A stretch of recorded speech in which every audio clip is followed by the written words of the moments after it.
Hey, now we're rolling. All right, so there we go. It is post Origins, and everybody who went is feeling the crud, but you're not.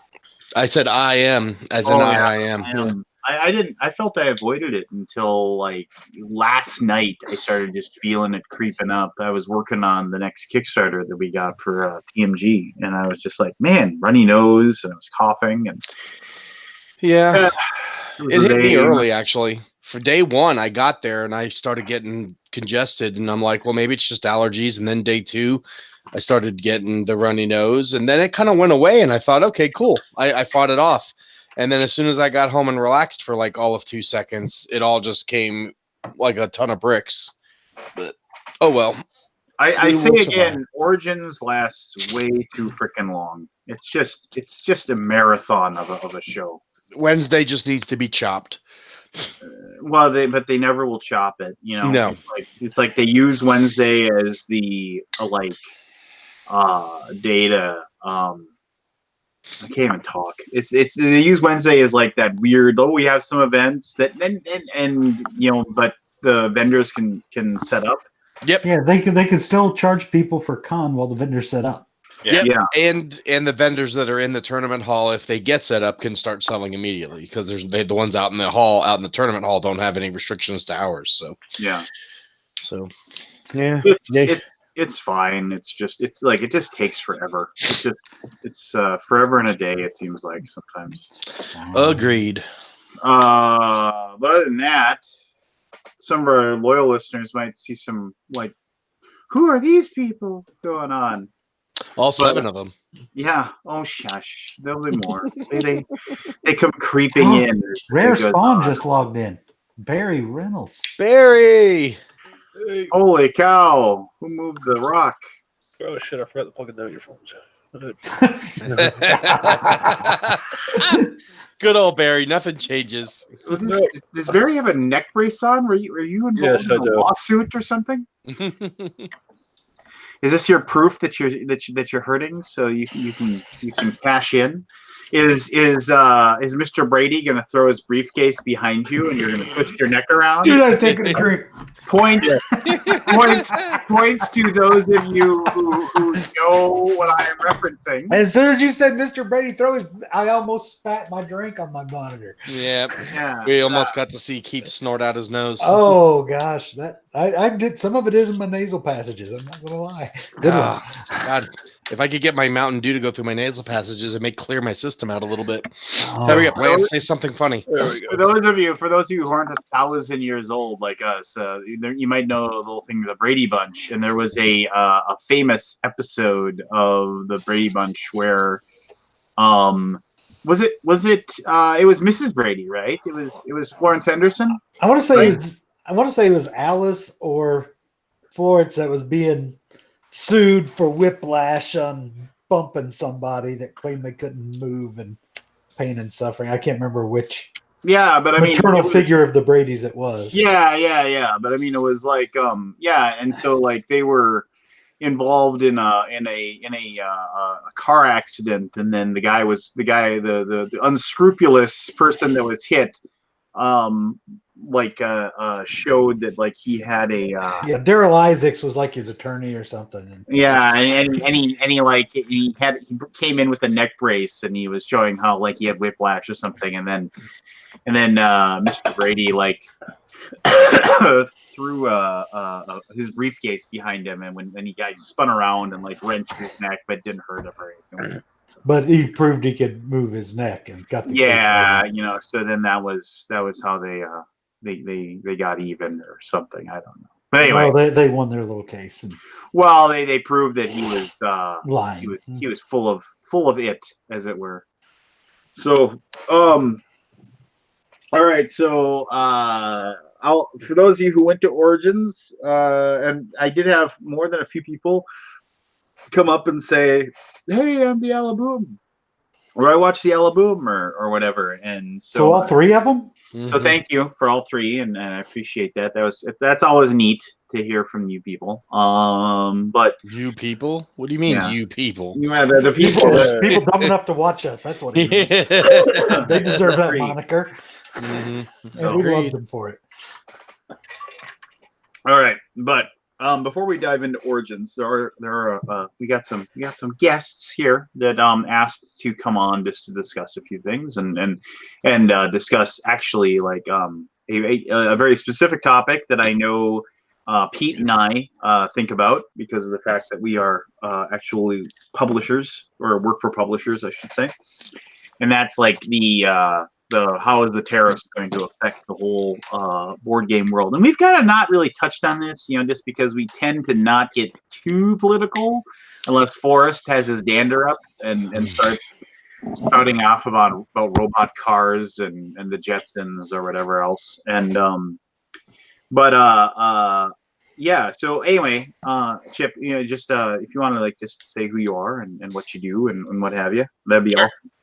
Yeah, so I am Chip Boyd, and we've also got Neil Gilstrap on the call, and we are the owners of Happy Gorilla Game Studio. We make games. We had our first successful Kickstarter last October, where we kickstarted a 4X strategy game called War for Indigar, and we are just about to start fulfilling that game. It's actually on a ship on its way through the Pacific right now. So we're on schedule, and we're really excited to get that game out into the world. But obviously, like you said, there are some pending tariffs. The game was manufactured in China, so we're definitely ready to feel the impact of those 25% cost increases. And before we open it up and start discussing this in more detail, if I was a backer and I wanted to, if I wanted to go ahead and get in on this, can people still get in? Do you have like a pre-order or anything set up? Yeah, so we have both a pre-order from the original campaign as well as a campaign that we're running now as a way to sell some add-on miniatures to the game in a hope that we can offset some of those costs. So people right now can get in on the campaign in the original set, be fulfilled with the original backers. So rather than waiting a year or two for your game, you'll actually be fulfilled by August. So no risk. The game is made. And also then, not to turn this into a giant commercial, but where could somebody go to have this, to take care of this? So if you go to warforindigar.com, that's warforindagar.com, that'll link you to our Kickstarter page. You can also look on Kickstarter for War for Indigar Tariff Monster campaign, and you will be able to find, the monster miniatures that we're selling, as well as copies of the original game from the surplus from the original campaign. And just so when Forrest is listening to this later, Forrest, that's FOR, not the number 4, and it's also not FORE either. Poor Forrest. Poor Forrest. But anyway, He'll defend himself. well, he wouldn't be able to do so anyway. So That's true. what are you gonna do? All right, so obviously, you're staring, and I'm looking at Tariff Monster right now. You got you're sitting at $4,200. You got 77 backers. You're trending. The miniatures look amazing. They look really Thanks. awesome. Yeah. So obviously this kind of caught you and blindsided you a little bit, and blindsided everybody. I can speak for Tasty Industrial Games. I mean, we have like 3 different thankfully like Homesteaders has reached, but we've got Belfort, Luna, and Yokohama Duel, like all in different stages of production. Who, unless this changes, we're staring at that, and we're discussing what we had a big company meeting in Origins, and just we're talking about revenue stream ideas and things like that to combat this, just like you are with this Kickstarter. So Mon's in a similar situation. We got Invaders that looks like it's going to beat it and get here in time, but outside of that, we've still got 4 more projects that are in the pipeline that should be out between now and this time next year, so those will all be impacted. Yeah, and I think it's particularly tough, like you guys are mentioning, that campaigns that are like mid-fulfillment. The campaign is closed. There's no real opportunity to raise any more capital. And surprise, your game now costs 25% more expensive. So, I mean, this does feel a little bit like shaking our fist at clouds, like old man screams at clouds, because there's, we feel kind of, it's for me, and I want to open it up for everybody to talk about. For me, it's like one of those things where like political decisions for whatever reason, feel very macro, like to me, like yeah, okay, there's probably some downstream effects, but like this is like the first one for me anyway that I mean, like I can remember like really impacting me, like one of those things that like it really seems big and huge. Yeah. The big news for us is we are going to DC on Monday. We're going to the public hearing to speak before the Federal Trade Representative, us and about 600 other companies. As far as I know, besides us, the only other company from the board gaming industry that is appearing is Hasbro, which is a little bit out of our league, I'm sure. But obviously our peer. Yeah, well, yeah. In the business world. We had coffee with them the other day, right? And part of that is we are going to argue, essentially that there needs to be a grace period in place for in fulfillment Kickstarters. But we're doing that not just for ourselves, but really for Kickstarter at large. And I fully expect to have to show up and explain to this group of individuals even what a Kickstarter and crowdfunding is. Probably won't have no. I think you. Yeah, I doubt you're gonna have to lay that groundwork, obviously, and explain that. No doubt. And just like you said about political decisions being the first time it's personally impacted you, Kickstarter is prime for that.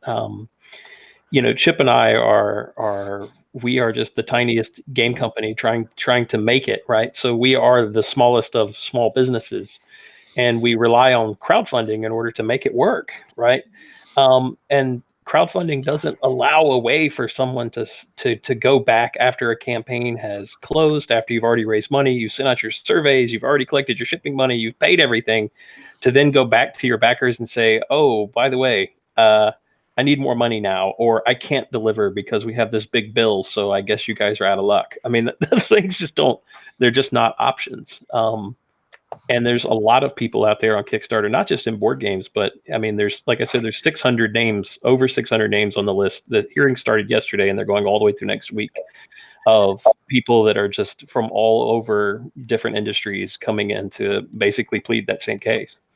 I mean, the good part is you've got two big hitters on your side with Walmart and Target. Yep, sure do. Because if they're going to listen to anybody, they're going to listen to the ones that can basically come in and say, this is going to increase prices for the American consumer this much, and it's not going to do anything to China.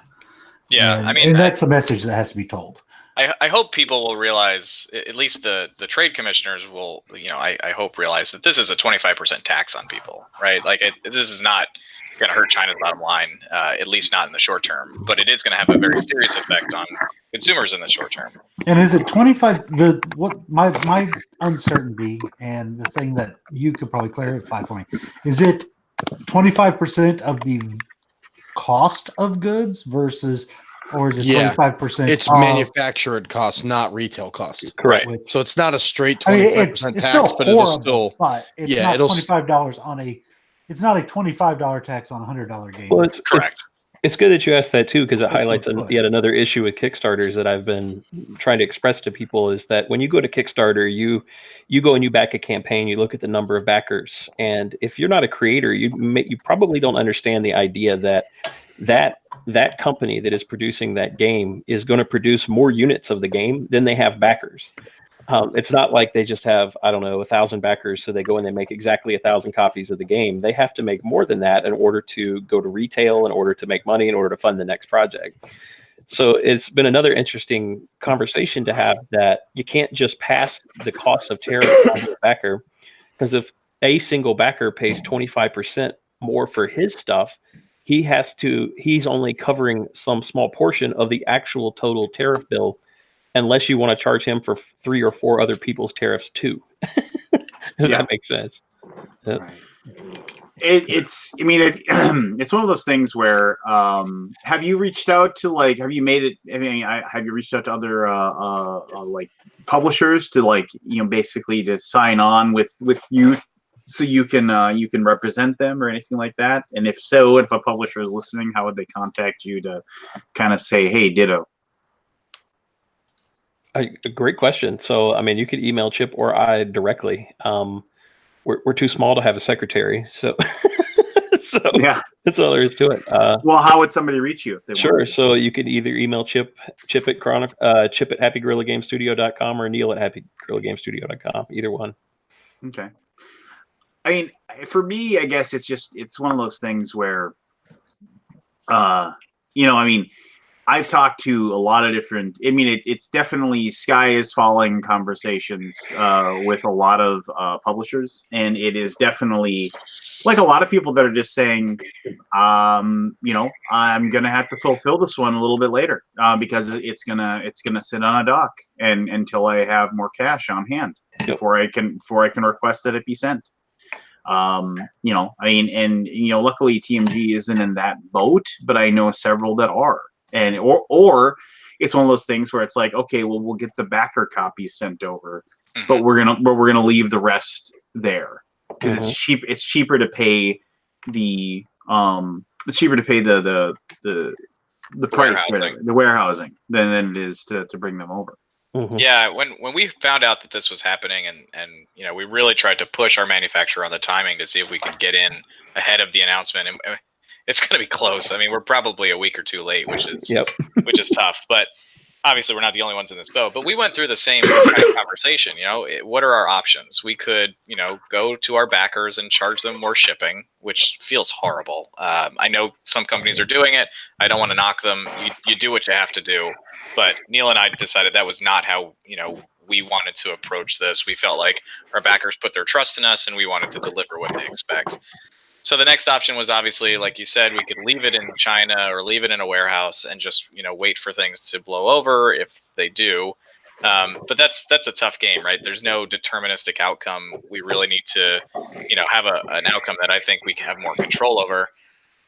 The third option, right, is just suck it up and pay them. But considering that this is our first successful game, that is a pretty tough pill to swallow.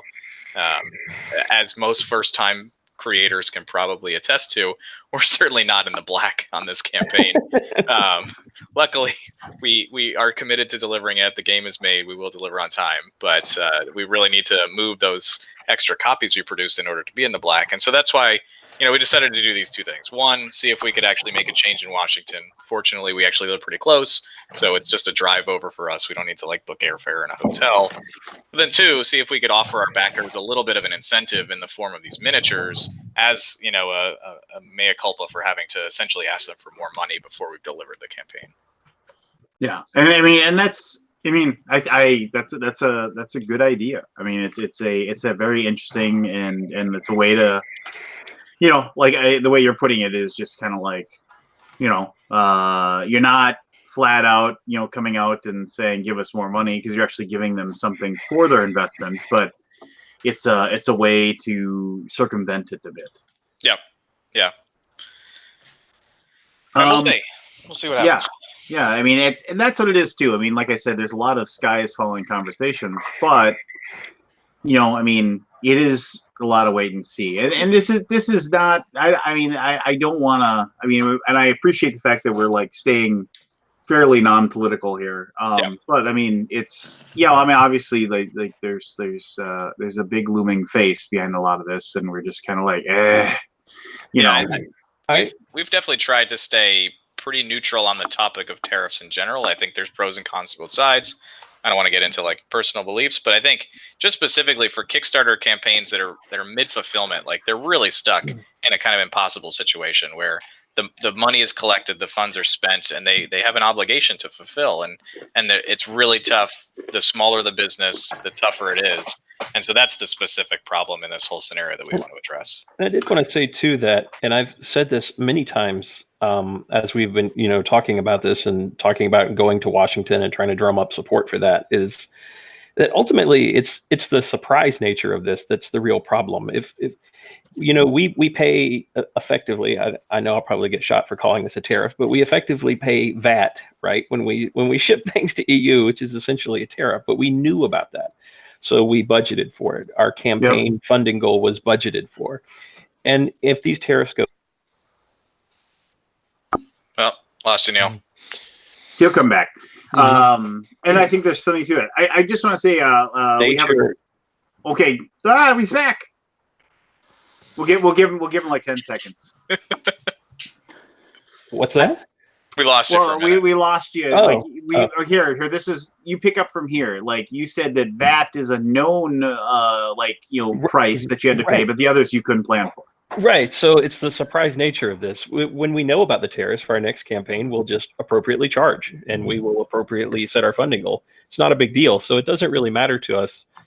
We're in the game business, not in the trade business, right? We don't know anything about tariffs. I couldn't tell you if it was right or wrong or whatever direction we're supposed to go. It's just the very idea of someone coming up to you after you've already paid for everything, after you've been told that there's no refunds, and saying, well, suddenly you need to pay more, with no warning or no foresight. That's the real problem, for us anyway, and I would imagine for most. And the way I like to describe it to people is, they say, if you went on Amazon right now and you ordered a product from one of the Amazon distributors, and the product was no refunds, no cancellations. So you pay for the product, you pay the shipping, that's great. And then you wait a week, and then it shows up at your house, and the guy gets out of the delivery truck, he walks up, knocks on your door and says, oh yeah, I got your product, it's in my truck, but I'm not going to give it to you unless you give me $20. How would you feel about that, right? Would you call Amazon and say, well, the delivery guy says that I owe him $20 more, and they say, well, it's not our problem. It's your problem, and oh, by the way, no refunds, right? So that is almost identical to the scenario, and I think it helps people make sense of it. Just out of curiosity, I've had that happen when people have sent me games that are media mail, and then they try to cheat the system, but the people opened it up and noticed that it wasn't books. And so when the mailman showed up, they're like, yeah, you owe me $8.40 for this. So it's just yeah, what? It's just like, yeah, the person who sent it to you tried to cheat the postal service. So hey, I noticed. I know I'm getting late on the conversation, but I noticed that John Stacy, the new executive director of Gamma, was just making a trip today to Washington, D.C. to particularly lobby on the Game Manufacturing Association and all that. And I heard that just today. Yeah, him and Stefan are from Yellow are going to lobby with the Toy Association to lobby on the behalf of the board game industry. Yeah, I found that was encouraging that they are stepping up also to try to have a voice in the problems that this does cause so many of us. Yeah, that's great to know, because at this point, other than Hasbro, we hadn't seen any other toy or game manufacturers. So I'm glad that people are starting to mobilize. Obviously, we're one tiny voice in a big crowd. The Toy Association has been lobbying hard already for a while now. As a matter of fact, they brought in the Gamma Retail Association to assist them in lobbying. So they've been doing it. They may not be vocal online and social media, but they've been in Washington lobbying hard now for a while. That's great. So, Lazy Neutrino, a commenter in the live stream, said, "Why not just, or they'd like to see, and why not just charge more to the American backers instead of just the backers in general?" And so I'm just going to throw that out there. Sure. So the answer to that is when you pledge to a Kickstarter campaign, we have already sent out backing surveys and collected shipping. That was done a long time ago. So when you do that, when your relationship with backers in a Kickstarter is very much almost an obligation, almost a contractual obligation. You don't launch a Kickstarter and then halfway through it or towards the end of it be like, okay, just kidding about that obligation that we all agreed upon, and oh, by the way, you can't get your money back.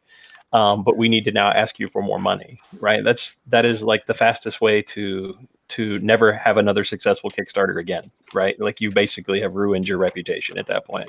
That's why it's not really an option. Yeah, I actually had a Kickstarter that did that. They ran out of money and they said, I'm not shipping your stuff to you unless you send me $5. It's extortion. Hey, but that's what they did. That's people who wanted their dice had to pay up $5 more to get their dice. Got them. Lance, I have a grievance. Okay, go for it, Kevin. This is on this particular topic. I backed a non-gaming Kickstarter. Okay, it was for these supposedly awesome French press coffee makers, And I actually bought two of them, one for me and one for my daughter. They raise $1.5 million.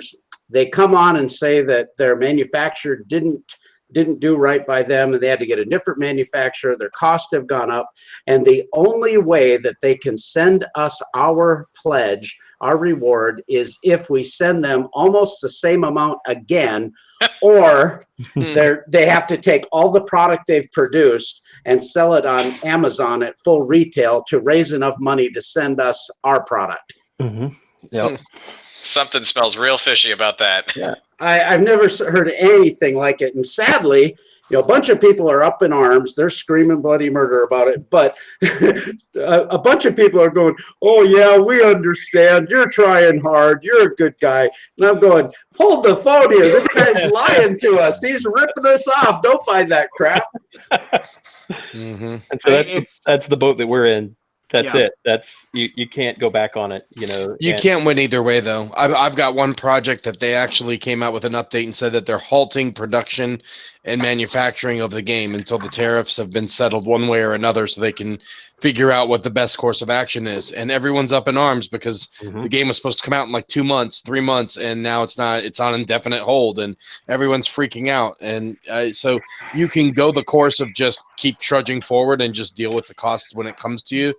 Or you can take the cautious and pause approach, but no matter what you do, a good portion of your backers are going to be mad. So why wouldn't you finish if you've already got the investment and paid for tooling, paid in the schedule? Why would you not produce it and at least try to sell it in a different market?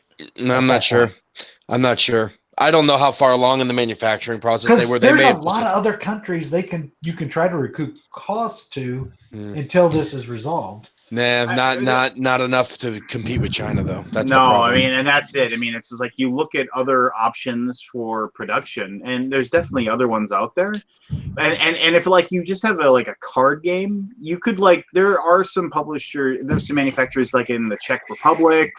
There's one that I heard of in Poland that do a pretty good job, and it's like something where you could possibly that's an option for something, but for something that is wooden pieces, plastic pieces, crushed cardboard, I mean it's really tough to outdo China. I was talking about selling it in a different market, not producing. Oh, okay. But you're limited to English speakers if you're producing for the American market. And the problem is even with the tariff, 90% of the time it's still cheaper to just manufacture in China and just deal with it than it would be to go anywhere else.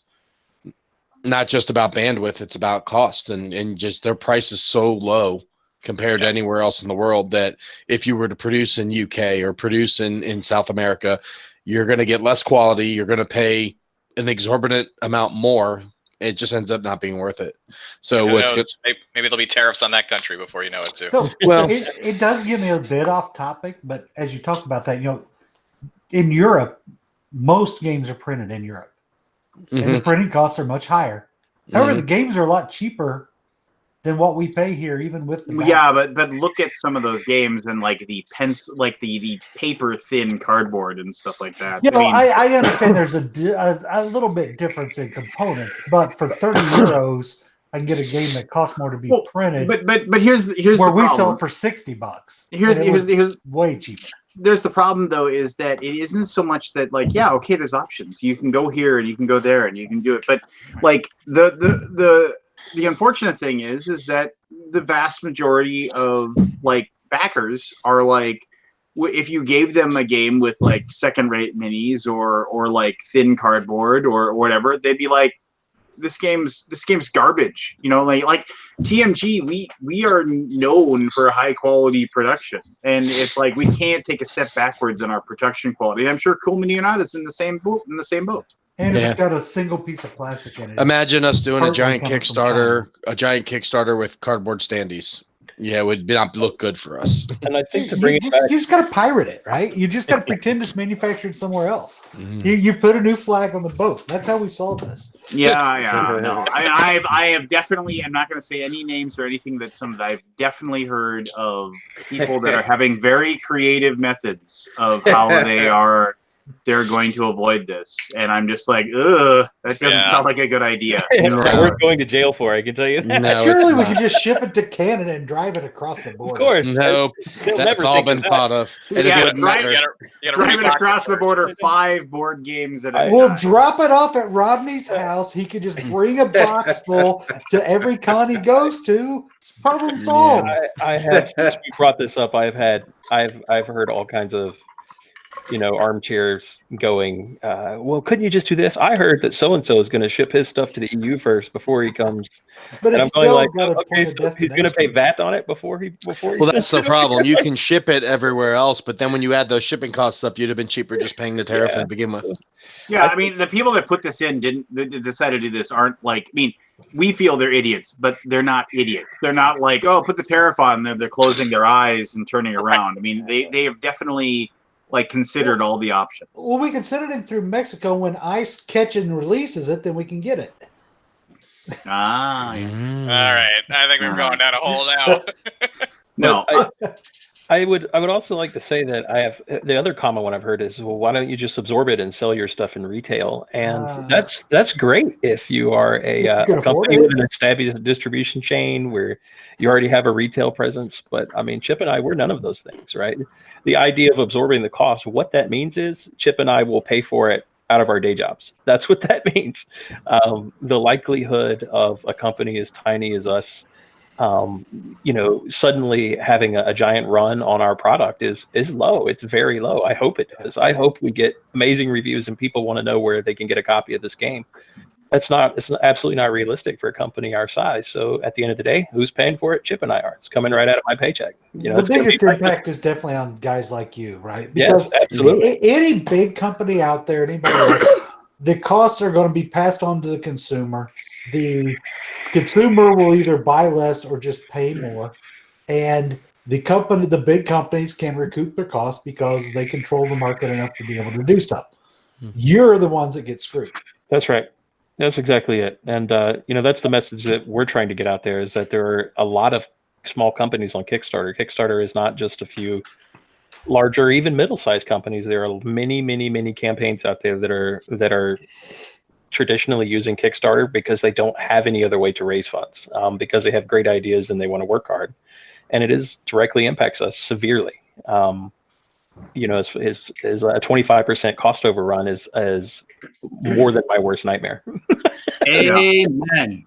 So, Kevin, if people, Kevin is runs the Game Topper, and he lives close to me, and he is the best meat in the industry. Yeah. We've also been joined by Jim Kelly, who is also a publisher, and who I'm keen to hear his opinion on this, because he has a keen intellect and mind when it comes to these things. So, Jim, I want you to weigh in on this. What's your thoughts? I'm a tiny company. I self-fund everything, and I will take it out of my profit margin. That's all there is to it. But you also don't use Kickstarter. No, I don't use Kickstarter at all. Yeah, Jim doesn't owe people product.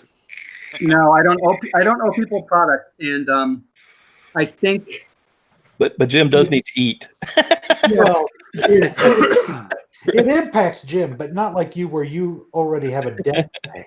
You've already amassed a debt, and you have to cover your debt. And I don't think there's anything wrong with passing it on to the consumer if you can do it honestly.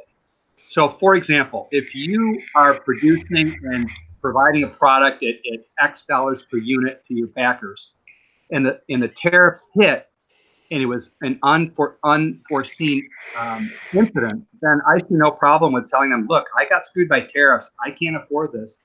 I'm asking for voluntary pledges, or I'm asking for people to offer something up, or I'm going to find a cheaper shipment route or cheaper distribution, and you may have to wait. I'd like to chime in on what Jim just said, because I've been thinking exactly that. I gave you an example of someone who I think was trying to scam all their backers, with that coffee thing. But this is a situation that it's an unforeseen thing that happened to these small Kickstarter creators. And the whole point of Kickstarter is to help a company. It's not about producing a game to get the reward. Technically, we're supposed to be helping build these companies. And that's the thought behind Kickstarter, is to help the company be successful. So if we go to the backers and just say, listen, this has happened, this is beyond our control, would you be willing to help?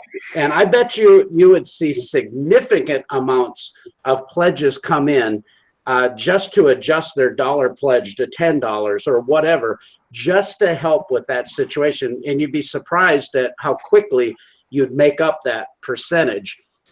I think that's right. And I think it's worth an experiment. And I want to go one step further. What does Kickstarter take as their margin? 10%? 5%, then 3% for 3% for credit card processing. Yeah, So you 8%. save 9. So what will be interesting is if you get a consortium or a cluster of small companies using Kickstarter, and say to Kickstarter, look, can you cut us some slack and take 3% instead of 5% and help us defray the cost of tariffs? We will say good things about you to our people. Tell them how you supported us. It may be an opportunity for them to build brand and build public goodwill while helping you at the same time. Sadly, though, from the experiences I've had with Kickstarter and on Kickstarter, they don't care about brand. They just care about the bottom dollar. Because if they cared about brand, they would do more to protect against fraudulent accounts that or unfulfilling publishers. Exactly. They go on there with no intention of actually making a game. I mean, look at the craziness that happened just a few months ago with the guy that tried to make the Game of Thrones card game with no license and popped up 3 different campaigns in a short time. They obviously don't vet the campaigns very well.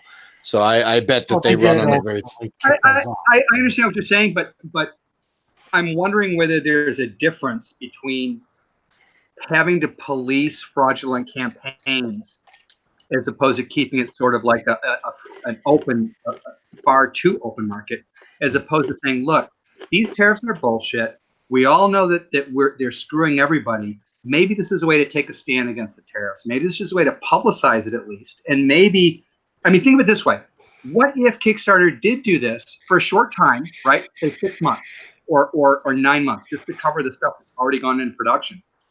They could make a killing by saying, look, we're working with people. You should come to us instead of some other crowdsourcing fund. I mean, they could turn it into positive. But they don't have any real competition. No. Yeah. So they have no financial incentive to. I vote for Jim to present this to Kickstarter.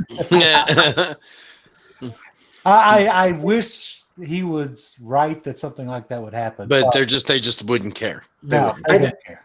I'll People tell you are a still little. going to put up projects and people are still going to back them regardless of the tariffs or not. And Kickstarter's going to take their 5% and run to the bank. Kickstarter's answer will be Kickstarter is not a store. One thing that I'll tell you a quick little story, but back in the day, in the year 2000, remember something called Y2K?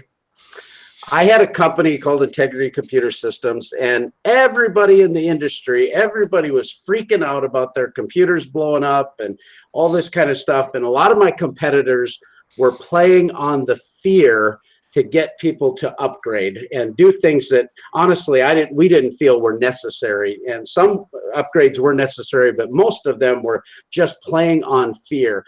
And because there's such a frenzy right now of fear of the retail going up and all this, on our upcoming Kickstarter, most of my products made in the United States, but we do have our game mats and our storage bags that are made in China.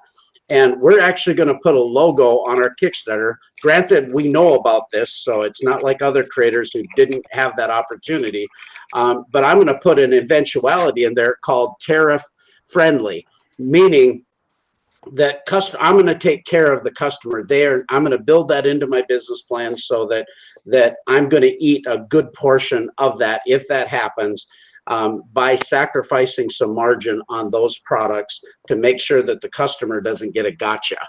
And I think a lot of us have, as we know better now, and a lot of companies, they are going to take the approach like Jim and say, listen, I'm going to take that hit. It's not fun, but I'm going to take care of my customers. And I think the customers will reward us for taking that stance. I think I think that's good if you can do it. I think some people are not in a position to be able to take the hit, and I appreciate that. Yeah. But perhaps what we could do is there some way that we could publicize either on the web or through our companies or whatever and say, hey, look, these guys are taking a hit for the tariffs for their customers. Cut them some slack, give them some good word of mouth, or just maybe get the word out. Yeah. I mean, think about Gen Con, right? We're going to go to Gen Con in August.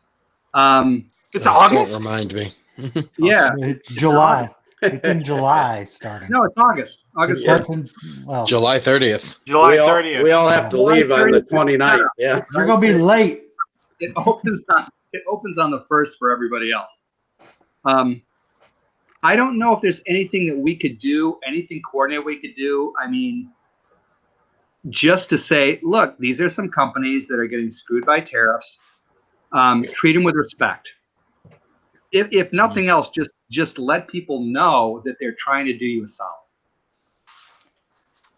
Are you talking about the crowds at Gen Con? I'm If talking those about people don't being care about respectful. anything except I was gonna say their those game. people can't do shit about anything. Those I've been run sons over. of bitches, all they care about is Give me my rolling game. you over in the aisle so they can get to their game faster. All they I care don't- about is if they can clear the person they just trampled. Mhm. I don't know. It almost feels like it would be kind of nice to have like a little symbol or something you put on your booth, right? Just a small thing by your checkout line or something about, like Berkey said, right? What did you call it, Berkey? Tariff Friendly. Tariff friendly. Yeah, tariff friendly or tariff fucked. Maybe we say tariff fucked. That'll get them. Yeah, I don't know. And there's actually, so let's say a creator decides, okay, I'm going to ask to pass off, and I'm going to be transparent. This is what my costs were. This is the 25% they're charging me. I'm going to ask you to, are you willing to pay for half? Well, if you go down and reveal that much of the works of how much the games actually cost, you can drive a lot of people away. Yep. Because Yeah, people look at that and too. The say, average consumer knew I'm how paying much a $100 $60 game and you cost. paid Certainly. 10. You certainly could not do that if your campaign is overfunded. Well, I mean, you can't do that. Yeah, Period. I think it's dangerous to reveal that. Not that I don't love full transparency. If anybody asks me what we took to produce the game, I will gladly tell them. But I think advertising it to people that don't want to know and might be surprised by it and feel like their expectations aren't being met appropriately at that point, I think that's a dangerous position to put yourself in. You don't have to advertise your cost structure. What you could do is do it on your margin. Mm-hmm. Yeah. I really like what Chip has said. I think it was Chip or Neil about giving the minis, though, because a lot of these companies, they could produce, a couple promo cards. It doesn't cost squat to make the promo cards. And yet it's one of these point of contacts with the backer that says, hey, we're really taking it in the shorts because of something we can't control. We need your help, but we want to give you something in return for that help. We want to partner with you on this. And I really honestly feel most of us understand. We all think it sucks. We all think this is a bad thing. And from the standpoint of just the actual cost of it, politics aside, I think backers overwhelmingly will be very friendly towards those thoughts. So they have been too. I mean, our campaign that we're running that's live right now, that's what that's about is it's trying to find us new backers, anybody else that missed the campaign in October that wants to get the game. That's very helpful to us. But it was also a message to our current backers. And we straight up told them how much their individual tariff cost is, keeping in mind that, again, charging them 25% more is not fair because their tariff cost on their one box is all they should have to owe, right? Forget about all the boxes they didn't actually purchase. And we told them straight up what that cost is and invited them to come donate. And we have actually had quite a few people come and donate. We've had even more that have come and purchased that extra minis add-on, which we were also very transparent about, saying, basically the margin on these minis for us is exactly your tariff cost. That's it. So, if you want to help pay the tariffs, you can get a cool upgrade for your game at the same time. And it's working. We've had about maybe 35-40% of our backers from our previous campaign have come over to this campaign to do so. Wow. right, I need to make one aside for just one moment, and that is, for a moment, Neil's face appeared on my screen. And I must say, you are a very handsome young man. Thank you. Oh boy, watch out, Neil. Jim's been on the sauce. So I was talking to my Chinese manufacturer, and we were talking about some mats we were placing for a company, and we were Skyping, and he speaks pretty good English. The guy's fantastic. But he looked at me, he said, I have much respect for you. You are a very hard worker, and you are a very handsome man. He said, you must, you read my book. How flattery will get you everywhere. That's right. Yeah. The other thing I think that we need to keep in mind is that, no offense to anybody, and I don't want this to come out wrong, but if you are a large presence in the industry, I really don't think that any backer is going to really care very much. They're going to assume you have deep pockets and can afford it or plan for it. If you're a small company and you're operating on a shoestring, I think you can play the sympathy card. Yeah, I don't think anybody's gonna float command sympathy. Nope. But they will the small guy. Which that's a good is point. sad because, I mean, when you look at the volume, it's going to impact us probably at a higher level because of the sheer numbers. So when you look But at, you're viewed as deep pockets. but you're viewed as deep pockets because of the large Kickstarter numbers. Well, it's not just the large Kickstarter numbers; it's a large product line. They're going to assume that you can pull profit from other product lines to cover your cost on the new issues. Yeah, well, it's never good to rob Peter to pay Paul, though. That's what starts you in the downward I spiral. understand completely. I understand completely from a business sense, but I'm talking about the naive person who's on Kickstarter and their basic assumptions, which are typically wrong. Mm-hmm. Yep, absolutely. No, it's going to affect everybody. Very few people understand the thin margins in this industry. No, it's one of the few industries that runs on our margin system the way we have. I mean, most margins are significantly higher. Makes me wonder why I chose this industry to work in. Build what you love, right? Yeah, I guess. I love money too. I think building that's illegal. Yeah, unfortunately. Well, I really appreciate the conversation. I love all of the insight. I don't want to belabor the point, but I really do. I think that we're all kind of in this together. I again appreciate the time to tell you all about what we're doing, about our trip to Washington coming up, and about the campaign that's running live. If you are interested in 4X games or cool minis, come check it out. Good luck next week. Yep. Absolutely. And for those, best of luck. And for the 30 of you watching at home, write to your local congressman and tell them how upset you are about it too. Every little voice adds up.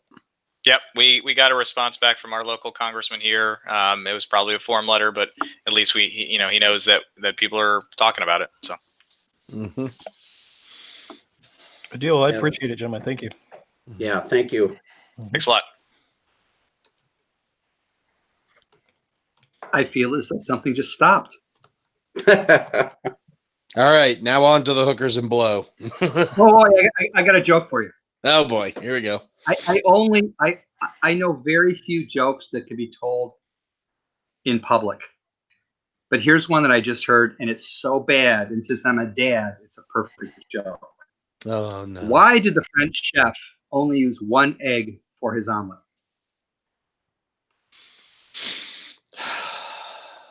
I don't know, Jim. Why did the French chef only use one egg for his omelet?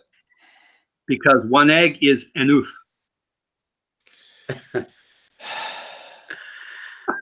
Come on. Enough. Somebody mute him.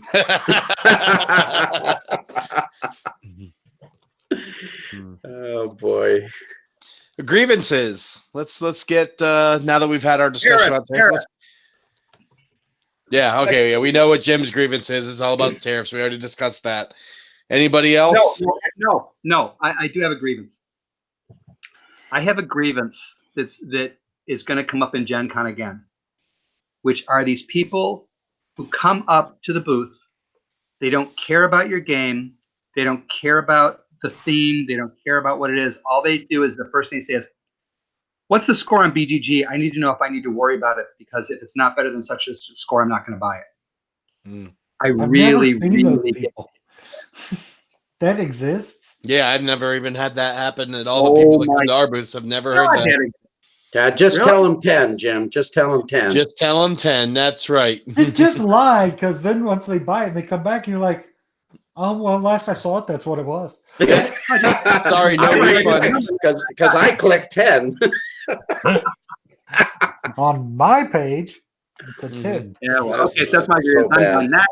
I'll tell you a grievance. This is an Origins related grievance. Yeah, I got There one is too. nothing worse than walking down a hall and feeling like you're a pinball to all those board game tabletop backpacks that people keep swinging left and right, and they look like pinball flippers, and I felt like a pinball getting bounced around the aisle. Yeah. I will say those are the new strollers, but they're more dangerous. They are way more dangerous. Okay, I took a picture of this. I'm walking down the aisle, and they're I mean, these are like semis behind the people, right? I mean, and I see these two. They're walking right in front of me. The one guy veers to the left just a little bit, and I think, I gotta make a move, and I try to jump right in between. What happens? Wham! The guy turns around. I get sandwiched right in the middle of these two BoardGameTable.com bags, and it's brilliant marketing. They've given these bags out, pretty decent bags for $20. I mean, they're excellent bags for $20 when not 3,000 people are walking around with them. People wide. I mean, it's ridiculous. Well, they come into our booth and they knock over the dice towers, and I they call knock them over gaming turtles, right? Because they're basically a big ass turtle. So They're like a turtle. I just want to knock their ass over and watch them just flail on their back on their pile of games. I see. I'm not the only person with this grievance. Then they'll never get up. It's a great product for a game night when one or two people at the game store bring these bags.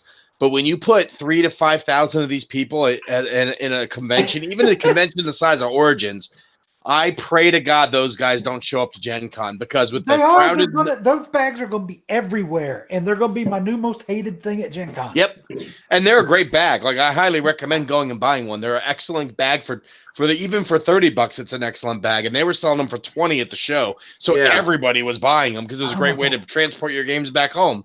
But man, I felt like I was in an 80s arcade just getting bounced around. Oh my God. Those are going to make me miss the days of the cosplayers carrying the freaking cloud swords around, knocking everybody over. It's just like, oh, you son of a bitch. I literally felt like I was walking through a pinball machine, or even worse, I'm walking through a porn celebrity thing and everyone's cosplaying as Ron Jeremy. I mean, it's just that sort of felt like, just getting hit, smacked from left to right. How many of those straps do you think I can cut off of people before I get kicked out of Gen Con? How many do you think I can get through? Maybe we can get you one of those big scissors, you know? No, you just go in there and whack them. I got a nice OTF knife that'll work. You just snick, right? Done. Keith is our man. Walk up. Oh, your bag fell off. That sucks, dude. Or just walk up, start unzipping them on people, watching their. I just don't understand why people can't grab them by the top handle. I bought one of those bags, and I never once put it on my back. I just grabbed it by the top handle and kept it by my side so I could move it around people as I'm walking around. It's not hard. Well, I don't know if, because they put straps on them, is the people think that that's the use, but people should have a little more consideration than that. Well, people suck, so there's my grievance. The gamer turtles are a thing, and I dislike it immensely because it's just too big. I mean, it does turn most people into two people. Teenage gamer turtles. So now, instead of it being 60,000 people in the exhibit, it's gonna feel like 120. It's gonna be more about a good 100, 120. It's just like, oh. Well, I have an Origins grievance too, and this is probably minor comparatively, but so Friday night we go out to the Secret Cabal gaming podcast meetup out at Gordon Bruce Brewery. Had supper there with Chris and his wife Sharon. Had a nice time. But when this ends, everybody goes out to the veranda. And Jim Felly, we smoke cigars. Okay? I love you. Yeah, amen. So we go out there, have a good time. At 11 o'clock, they come in and say, we're closing, you have to leave. It's 11 o'clock on a Friday night. Everybody is out there. Everybody is having a great time. And Jamie Keggy from the Secret Cabal had already talked to the manager ahead of time, and willy-nilly, they kicked us all out. Wow. I wonder if it was because they were preparing for the Saturday parade and they had to shut down the restaurant early, because a lot of businesses closed early Friday night in preparation for the parade. Yeah, it was, they turned away, I'm sure, 5-6 bills in patronage, because that's a big deal. And, there was good grief. There was 300 people there. Mm-hmm. That So, sucks. Berkey, you're gonna be at Gen Con, right? Yep, So maybe what we should do is come back to my house one night and smoke cigars. absolutely. I'm in. I have an Origins grievance. All right, Keith, you weren't there, but go ahead. That's my grievance. I screwed up. I should have gone. I told you should I have came. saw all the pictures, everybody, and it sucked. Just saying. You weren't even that far. How long a drive is Origins for you? No, 4 hours. Should have at least come for one day. We could have gotten you a badge. We could have found a badge. Yeah, but the day I would have come was I would have had to come in and try to find parking on parade day. Yeah, you wouldn't. And I thought about it, and I thought, screw that. It's not worth it. And it's going to be too hard to get in there and get out that day. So, oh, well, I'll not make the same mistake next year, hopefully. So instead, I'm having my Origins the next 3 days. Because I've taken 2 days off of work, having my friends over, and we're having TFerCon for the next 3 days. Nice. Nice. That's nice. That's really nice. So tomorrow morning, 8:30 a.m., Merchants and Marauders. We're playing some good old Ameritrash to start the game. There you go. Just try out a rim. It's like a hour-and-a-half version of Merchants and Marauders. No, because I watched the video of it and I did not like it. No, really. I'm surprised. Did nothing for me. I was like, I'm having more fun than you tomorrow. You going to work? No, I'm doing calculus all morning. Yeah, it sounds like a blast. I love it. No, I've got to work tomorrow too, but I do have a 3-day weekend. I'm taking Friday off, and I'm going to be gaming at the game store all weekend with all the new Origin stuff I picked up. Nice. I got a bunch of unplayed games. I'm going to try to hit to the table. For Me too. And play a So couple of games. I got a question for you guys. This is a design question. This new game I'm working on, I want the playmat to be neoprene, right? Thin neoprene with the rubber back. I've got approximately an 18 by 18 board, which means I have two choices for this. One is to have it rolled in the box, which means I need an oblong box. Probably 16 inches wide because I can put the board in a diagonal. That's option one. Option two is I slice that board, make it slightly larger, and slice it into 4 boards that fit together. The downside is I've got seams.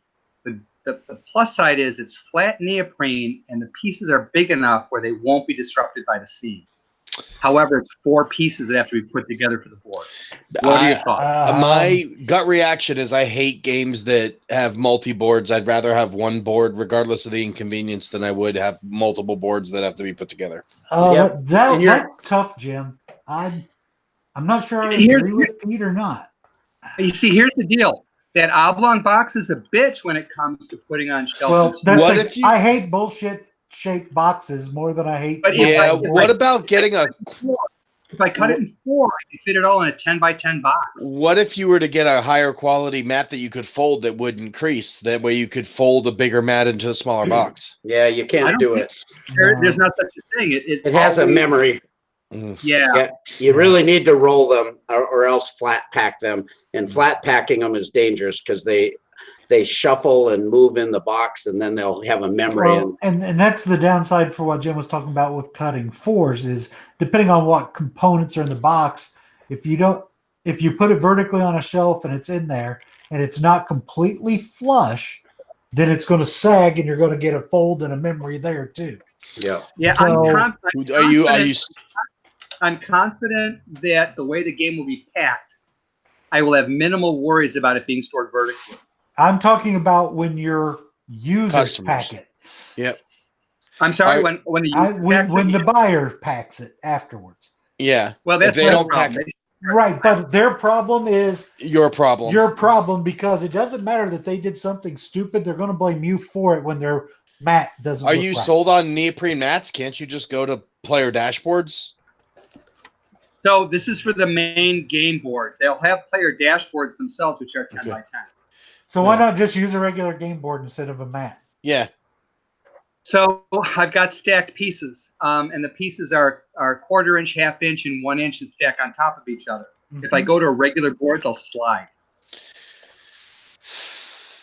That's a bitch. I like the stability of the neoprene. The cloth top on the neoprene gives you enough friction where you don't have to worry about that. You bump the table, they stay stacked. So I'll say I'm not worried about a modular board and neoprene as a playing the game, because I play plenty of games with modular cardboard pieces and we deal with it, right? There's lots of games where you put those things together and they do okay. So neoprene's going to move less than those, so it would be okay.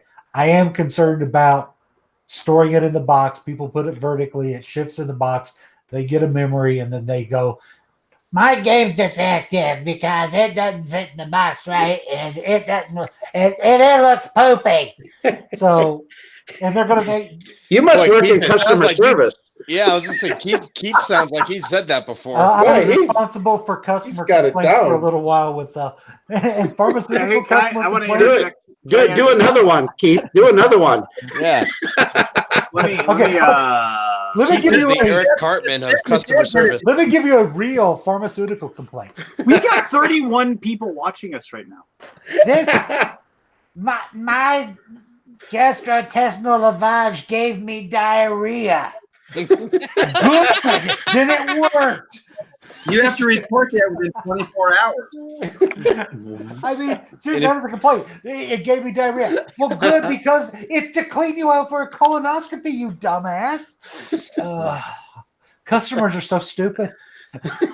We all are. We all are. People are misinformed. We're dumb. As a race, we're dumb. OSHA and modern medicine has dumbed down in reverse evolution of people. Natural selection doesn't work because we saved the guy that stuck in the buzzsaw. So did you guys hear me? We have 31 people watching us right now. 31. I heard that. Let me put this issue to Lance, because I don't know if he was here when I mentioned it. No, okay, so I got a story to tell you in a second, but go ahead. Here's my alternatives, right? I've got an 18 by 18 game board. I'd like it to be a very slim neoprene board, the rubberized bottom and the cloth top. Ooh, I like rubberized bottoms. I have two options. One is get an oblong box and roll the game mat, put it in diagonally, and pack the other components around it. The other alternative is, since the player mats are 10 by 10, I could make that game board 20 by 20, break it into 10 by 10 pieces, and have it basically fit together as 4 basically quadrants that are then laid on the table next to each other. I would go with option 2 and then make it a puzzle board, so the board can't actually the board will stick together. I was going to actually suggest that too. If you could make a couple little connection points where they actually would come together, that would keep them from slipping apart. That would be my suggestion. Somebody does one like Jim described. It's probably a die cost. That would be make some of the boards larger than 10 by 10. Oh, you're right. It would. Your male and female ends connecting, but I like when male and female ends connect. Getting hot in here. So here, can I say something that's totally unrelated to anything that you were talking about? No, I want an answer to this first. I got Keith voting on the quadrants. I do have a couple of comments for Jim on this. Oblong boxes can work depending on how long. So like a big box, right? One of these. I'm talking probably 10 by 16. And here's the problem, Keith, now that I think about it, is if I go with the oblong box and put in the 18-inch board diagonally and say a 10 by 16 box or something like that, I still have the 10 by 10 player mats, which then would not fit in the full box, and they could then sag. Are your player mats going to be neoprene too? Yes. Okay, then just cut it up into a modular board and it'll be fine. Because you'll deal with the whiny Nancy's no matter what. I mean, I'm smart enough because Too Many Bones is full of those things, right? Unless maybe you made player mats. Maybe you could make Onitama has that box where they have the little mat that's rolled up. Maybe you could make a form storage solution where there's compartments to roll up each of your little mats. Yeah, but the problem is those form solutions inside the what's the name for that? The inserts. They cost as much as the box sometimes. Yeah. And that's where the big cost is the box. Hey, you could even do it out of cardboard, just so it had slots. Yeah. Do the modular. Do the modular. That's my answer. I would go modular. All right, so I guess it comes down to Pete and Barry and Lance. I got the 1 volt on each side. Give me another vote. Just come up with a solution that does not use an oblong box. You don't want to. I get annoyed by weird size boxes, and lots of people do. Everybody's up running out and getting all the Calex shelves they possibly can find, and and that's what they want. They don't want everything to fit. So whatever choice you can figure out that will use non-oblong box, go for it. Oh, and as much as I hate having to agree with Lance, I agree with Lance.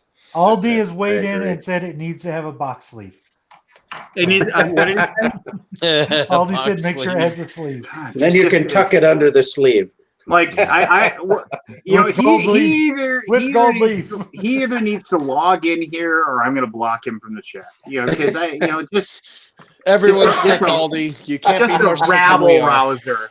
So the reason I left a little bit ago was because my daughter went to her first ever D&D night at the game store, like when they do the league, So she went and played 5e. She made a character and she went and played D&D at the game store for like 4 hours.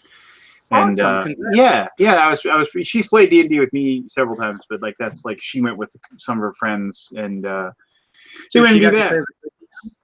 I'm sorry, what? Oh, and then prior to that, like about 3 or 4 weeks ago, she was like, because my daughter will be 12 in July, and she said, "Can I go to Oscar's house right after Taekwondo?" And I was like, "Why do you want to go to Oscar's house?" And she's like, "Say no." No, she said, "Well, Oscar wants me to come over and play Arkham Horror." I was like, "Make it so." Say no. Oh yeah, no. She said that's Arkham Horror. I went over there. It was a large group of kids. I talked to the mom. It was like they literally like live right across the street from the place where she takes her Taekwondo lessons. So, but I was just like, "Oh, you're going there to play Arkham Horror." And then he cried when he found out it was 3rd edition. Well, no, it's 2nd edition. No, he cried because they wouldn't let him play too. No, I would have crushed him. It's 3rd edition. You're not playing this. Get out of this godforsaken house. 3rd edition is really bad. So does anybody? Okay, so we've had a lot. I feel bad that I wasn't here when our 2 guests left. I'm what a great host you are. My daughter came home, and So I'm wondering. Okay, let's. I want to do grievances quickly, and then we'll do. We already did them. Okay, well then, can I have a grievance, please? Sure, why not? Sure. So, have a grievance. Forrest isn't here to say name him, shame him. So he isn't here to bark at this. So I'm going to leave this a little bit open to interpretation. But I am pretty annoyed right now with a retailer, online retailer, who I made a purchase of several items through their store while I was at Origins, because items that I knew that were going to go out of stock quickly came up, and I spent a fair penny. Can we say wingspan? No, I'm going to say anything. So I spent a fair penny on several items, well over $100, and free shipping. Yeah. Now we know. Yeah, no. So, and then I did that Friday morning, and it didn't get shipped, and then who's It's me. Amber alert. Nice Oh. job. Nice job, I Barry. got a flash flood warning. Oh, well, are you gonna go? That is in the No. bathroom? Yes. So anyway, so Mudslide. I made a purchase. It sat, and then so it didn't get sent. And then they basically then put it in. I'm not going to give like this actual status that they gave it because it'll give away like the place I purchased. Because on Monday it moved to a status I'd never seen before. So I sent them an email saying what is this status? What is that? Nice. What does this status mean? And I didn't get a response. And so then I called, they have a customer service number. So I called them the next morning because it still hadn't changed to shipped. Because I was hoping to have said items this week, and I called and I was like, so this is my problem. I just don't know what's going on. And then the customer service agent I spoke to was very abrupt, very rude. We all have bad days, so I'm not gonna I'm certainly not gonna name and shame a customer service agent. Must be a miniature market. So we all have bad days, right? And then, but it was like one of those things where it was just like, just really abrupt, very quickly. Won't give verbatim thing. And then while I was still asking a question, they hung up the phone. I was just like, okay, that's not cool. So then they finally responded to my email, and I just said, well, look, it's just like, could you at least upgrade me on shipping so I get it before the end of the week if you're going to send it out soon. And they're like, yeah, we'll make sure that we upgrade your shipping and we'll get it out to you, in time. I got shipping notice today. I was like, cool. This morning I woke up, I got an email like right away in the morning, shipping, it'll be here either tomorrow or Friday. And I was like, cool, it'll be here in time. I'm glad to have it.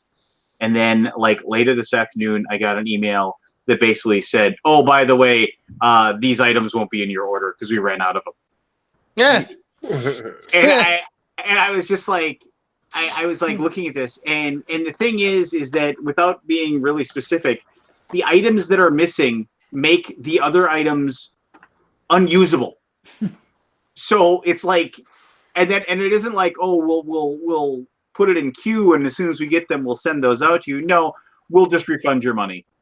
And then so like I got the email that these things were gone. I sent them an email back like immediately saying, this is unacceptable. You need to make this right. And I want to know exactly why when I put in an order when you have plenty in stock on and I understand what happens. It happens, right? It's a warehouse. Stuff gets taken, put in different orders. Things get cross-matched. But when I put my order in, it wasn't like I took the last one of everything. I put my order in, and there was still plenty of everything still available. And I was just like, so I went from, hey, you guys stink, to Wednesday morning. This morning, I was like, oh, thank you. That's good customer service. You stepped it up, and you said, we'll get this shipped out, and we'll eat a little extra charge on our shipping end, and we'll make sure that we keep you a happy customer. And then, like 6 hours later, they send me basically a forum email saying, we won't be including these items, and my addendum is making the rest of these items worthless to you. And it's just like, it's just crap. I just detest these things. It makes me realize that like I can't find like having crappy online service from online retailers is the reason I started going to my local game stores. I had one local game store that was really good, shut down on me. I had another local game store that I can't get them to do anything right for me. I have another one that's like barely holding on by a thread, and like when you put an order in, you might get what you asked for like 3 weeks from now, and it's just like I'm stuck because I just don't have options. Move out of Minnesota or move out of North Dakota. Option one. There's option one right there. Move to like Chicago, where you'll have like 18 game stores and you'll have plenty of opportunity. There's a whole world out there, Lance. One thing that I have to ask you, Lance, is this Kickstarter. This is a Kickstarter you're dealing with? No, it's a game online retail. This is online retail. Online retailer. Okay, I see. For a tabletop games and accessories. Oh, I don't understand it then, because theoretically they would know they would have repeat customers and would have an incentive to keep you happy. I just theoretically think they'd have a history of all the crap he's ordered and want to keep him happy. Oh yeah, I mean, I don't want to be that guy who's like going, oh, I've spent this amount of money, but I've spent quite a bit of money with you, and it's just kind of like you absolutely have to play that card. Yeah. Hey, do you have a reward program with this one where you get a discount? I'm not going to say anything more. I'm not going to. That too. There's only two that come to mind.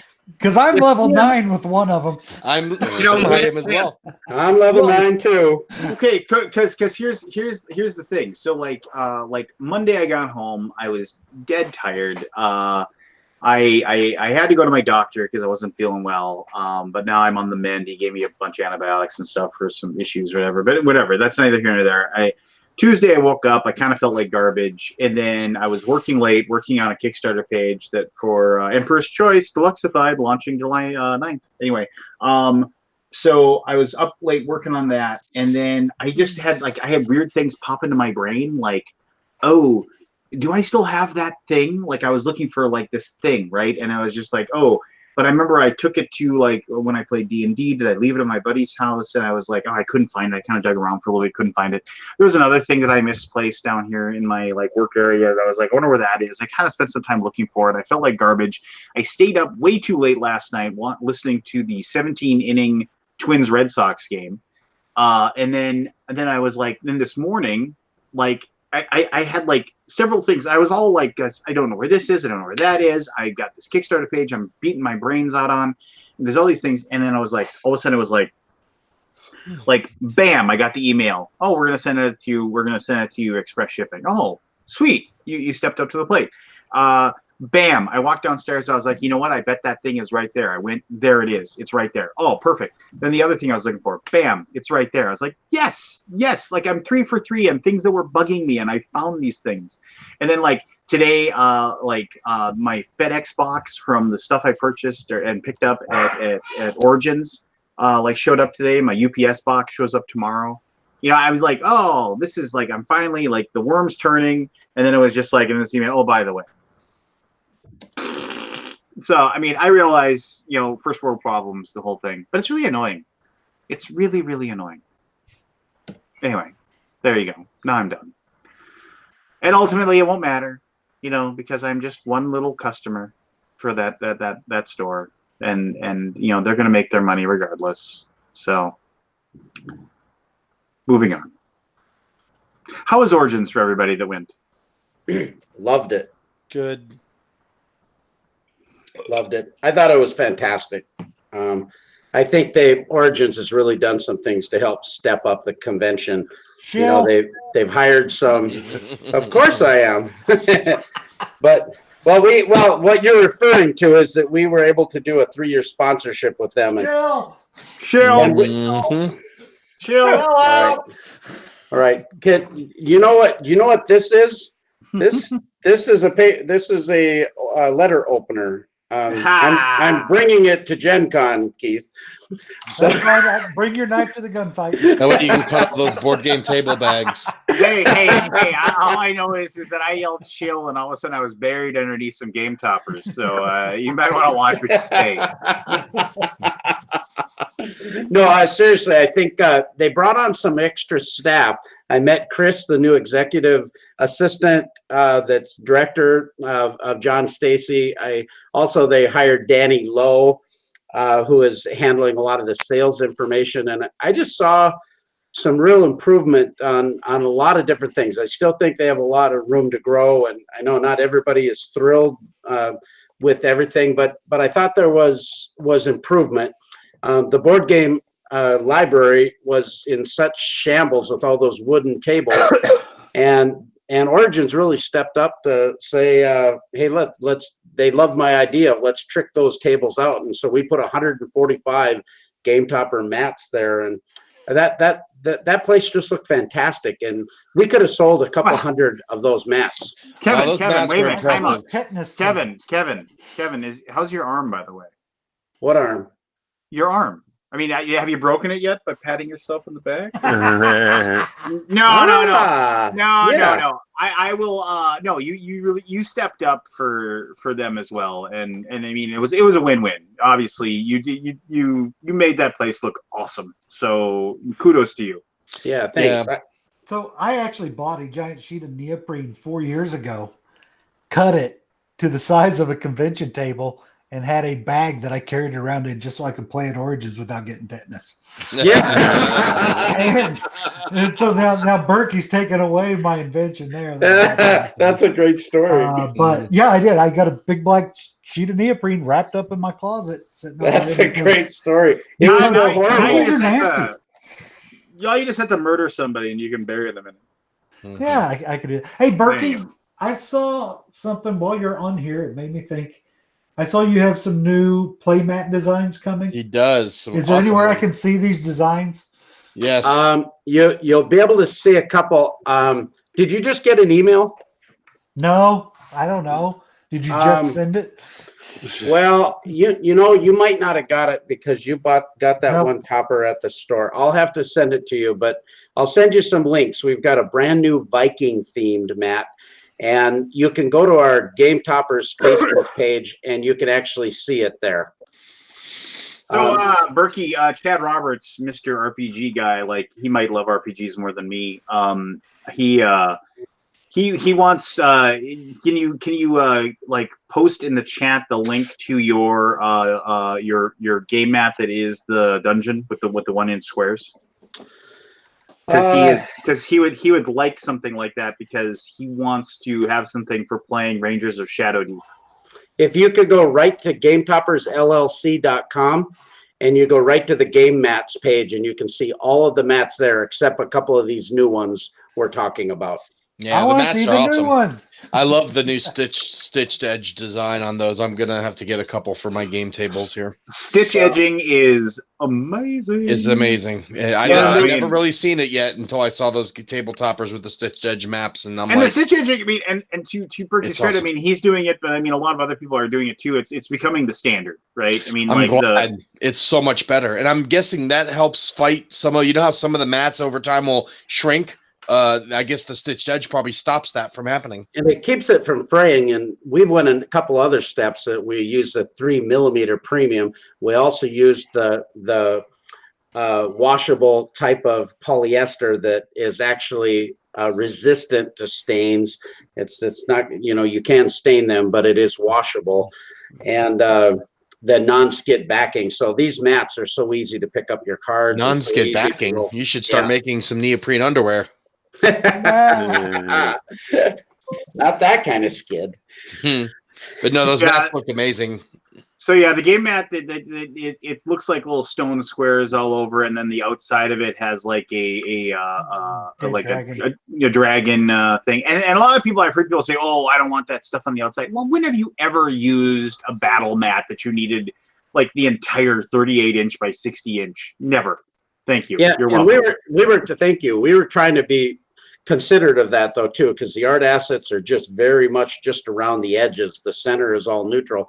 But we have two new mats. One of the things, we've got a war terrain green mat that we've had, but we're putting 1.5-inch hexes on the entire mat. So that'll help those that want hex play. But then we have another mat being commissioned. BattleTech is what you're saying, basically. Exactly. We have another mat, though, from the same artist that did our Viking mat, and I need to talk to you about our Scythe-inspired mat. The mat that's being produced right now, it has a dwarven fortress in the mountains on one corner. It has a big castle with a bunch of paladins coming out on the other end. Down on the bottom, there's this orc den going on. And on the bottom right-hand corner, there's this wooden elven village, tree village. And in the center is all kind of grassy knoll terrain with 1-inch squares that'll be perfect for role-playing. Yeah. So there you go. Berkey, my email's in the Hangout chat, so send me the email. Yeah, I'd like to too. I want to see if I can get mats made for my game tables. Yeah, do you have custom sizes on yours? Yeah, I do. I have a Duchess and I have a board game table, Carolina Game Tables dinner size table. So you have a 3x5 for the Duchess, and the Carolina dinner table one is like a 4x6, I think, or something close to that.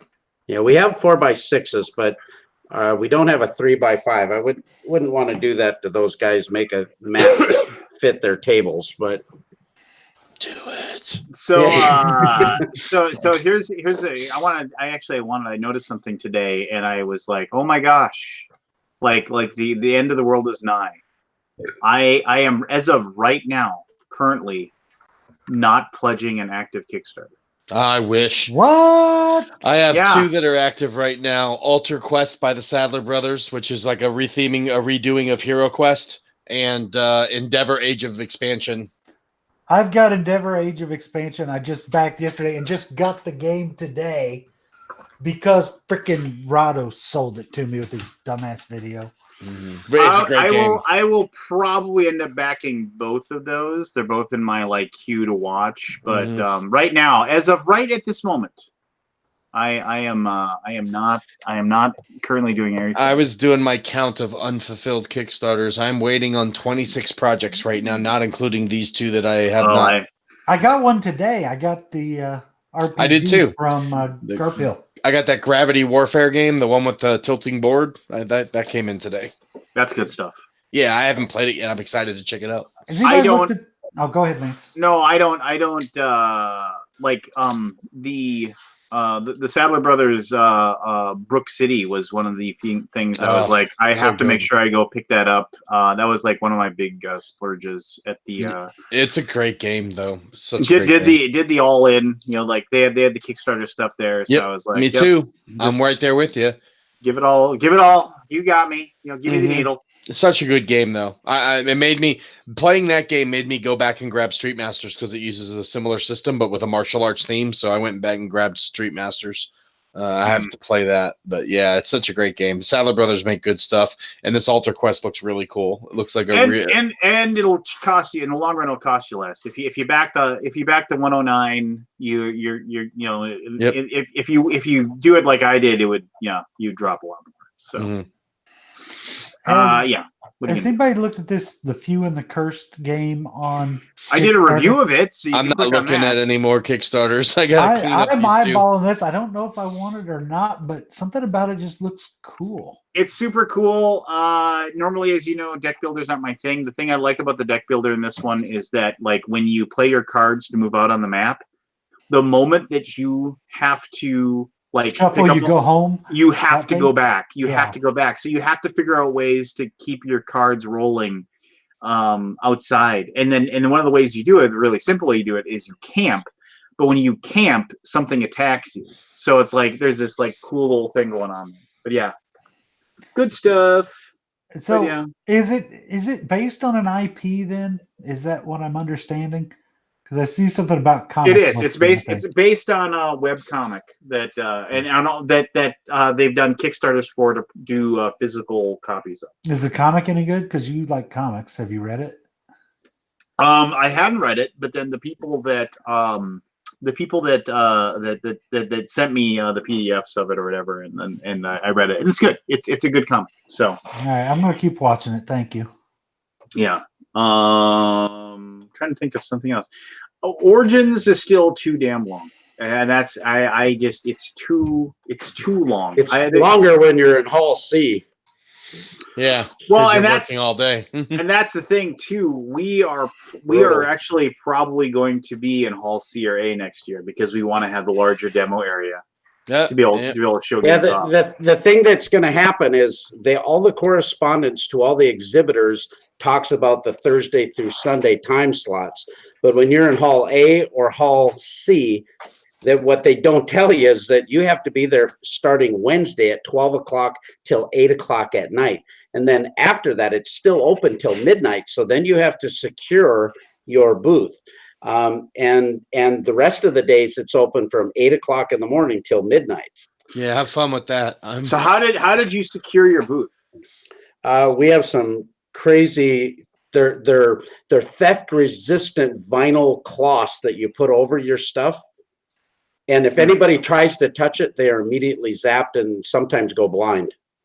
Okay. Which other ones? Well, that's what you got to do to protect your stuff. That's the way Yeah, it is. being in that hall sucks because you have to staff somebody there basically from 8 a.m. to 12 p.m. Well, every day of the show. I know. Travis at Queen said that some of his stuff got legs, and when he would come back in the morning, like even when they had people there at the booth late, like and they were like kind of mad that it was like, yeah, we were here till like 1, the hall closed, and like I came back and like there was stuff missing, so it's like so somehow somebody got in there anyway, and why doesn't Origins just put all that shit in an exhibit hall and be done with it? Because people pay more money to have the longer hours to be able to sell more. No, actually, it's cheaper. It's cheaper to be an A&C. It's partially due to the extra gaming space that is there that is cheaper, but that boardroom library is there, and they want that to have extra hours. We didn't find out about it. We were there Tuesday. We got there at 1 o'clock, and then we found out about it about 6 o'clock. We had to stay till 10 o'clock to get our booth set up, come back in the morning and finish it, and staff the whole day. We had plans and different things to do, but we were uptight about it. But I got to tell you something, and from a publisher standpoint, when it was all said and done, we had a captive audience the entire day. We were giving presentations to 20 people at a time. I'm not kidding you. They flooded that hall, and we were the domineering place to be in that hall. It was fantastic. So as much as I was frustrated and worked our butt off, it was amazing. What I meant by more money was I didn't mean the booths were more money. I meant that because the exhibit hall's at max capacity, they can have more exhibitors by throwing them in those tournament halls and letting them sell there. There's still sectional walls they could put out to expand that exhibit hall and just pull them all into an exhibit hall. And my issue is with the gaming being in the same place that these exhibitors are, you have to shut down at midnight or 1, whatever it is. You kill people that want to game longer at your game convention. Yeah. There is no place to play into the night at Origins like there is at every other damn convention you go to. I did talk to Ian about the security issue of it, though, and he said that next year they're going to work on putting any vendors that are in those halls closer to the entrance so that the security people that are guarding that entrance can actually watch over those people. Don't pay attention, though. That's virtually worthless. Those people, yeah, they don't. There was 3 or 4 times I walked in and had my badge underneath my shirt and then they didn't even stop me. Oh, really? He told me he hired 6 new security policemen. Most of his budget went all directly towards security. And closer to the entrance just means a faster route out with something. Yeah. You're carrying it less distance. It's easier to sneak off with it. Yeah, because those guys are facing the door. They're not facing into the show. So someone could just walk in. If they put them closer to the entrance, they'll just have a quicker escape route. I don't know. I think that's one of my big beefs with Origins is first off, you've got the gaming space split by the exhibit hall instead of together. And then you've got exhibitors in the gaming space that force early closure. And then you hear the exhibitors complaining, some of my shit walked off. Well, that's what happens when your space is in the middle of not the exhibit hall. That's the other reason to have it. So well, and the thing is that too, okay, so like I remember like whatever it was 3 years ago, maybe 4, when like the exhibit hall was not in the middle. It was off to the side. And that was first last year that they did that. Yeah. So first, why don't they just close it? Those things move. Just close it, because I don't know how many times I see people thinking they can just walk straight through, and they go through the same thing. Oh no, this is closed. And they're like, well, I just have to get right over there. I mean, it's dumb. It's inconvenient to walk out of the place, walk all the way over, then walk back in. That's just stupid. And it's just like, wouldn't it make more sense to just have the exhibitors in like a hall, and then and then you can just get rid of that freaking wall between B and C, and then just have that be like the place that's open. And plus, That's what I said. We're gonna build a wall between the rooms, and we're gonna make Tasty Minstrel pay for it. Believe me, it'll be the most luxurious wall you've ever seen. 10 points for Berkey. That is eerily accurate. That is eerily good to the point that I kind of want to smack you. But Well, another reason to smack. did Berkey anybody was- play any games while you were there? I played Jaws with a certain somebody who may Yes! be here in the chat. I really like that. I am gonna June 23rd. Yep, June 23rd. I will I definitely am- be buying 3 copies of it.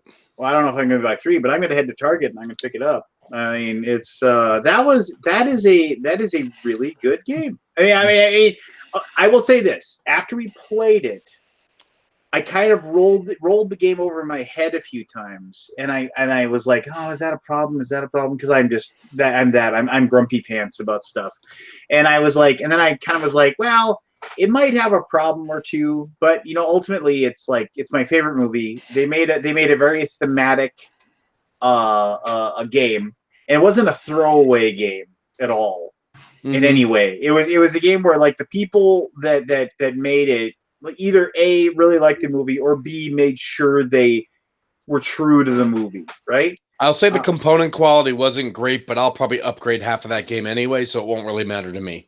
But it's also got a low price point. I think it's $39.99, so you get, it is what it is.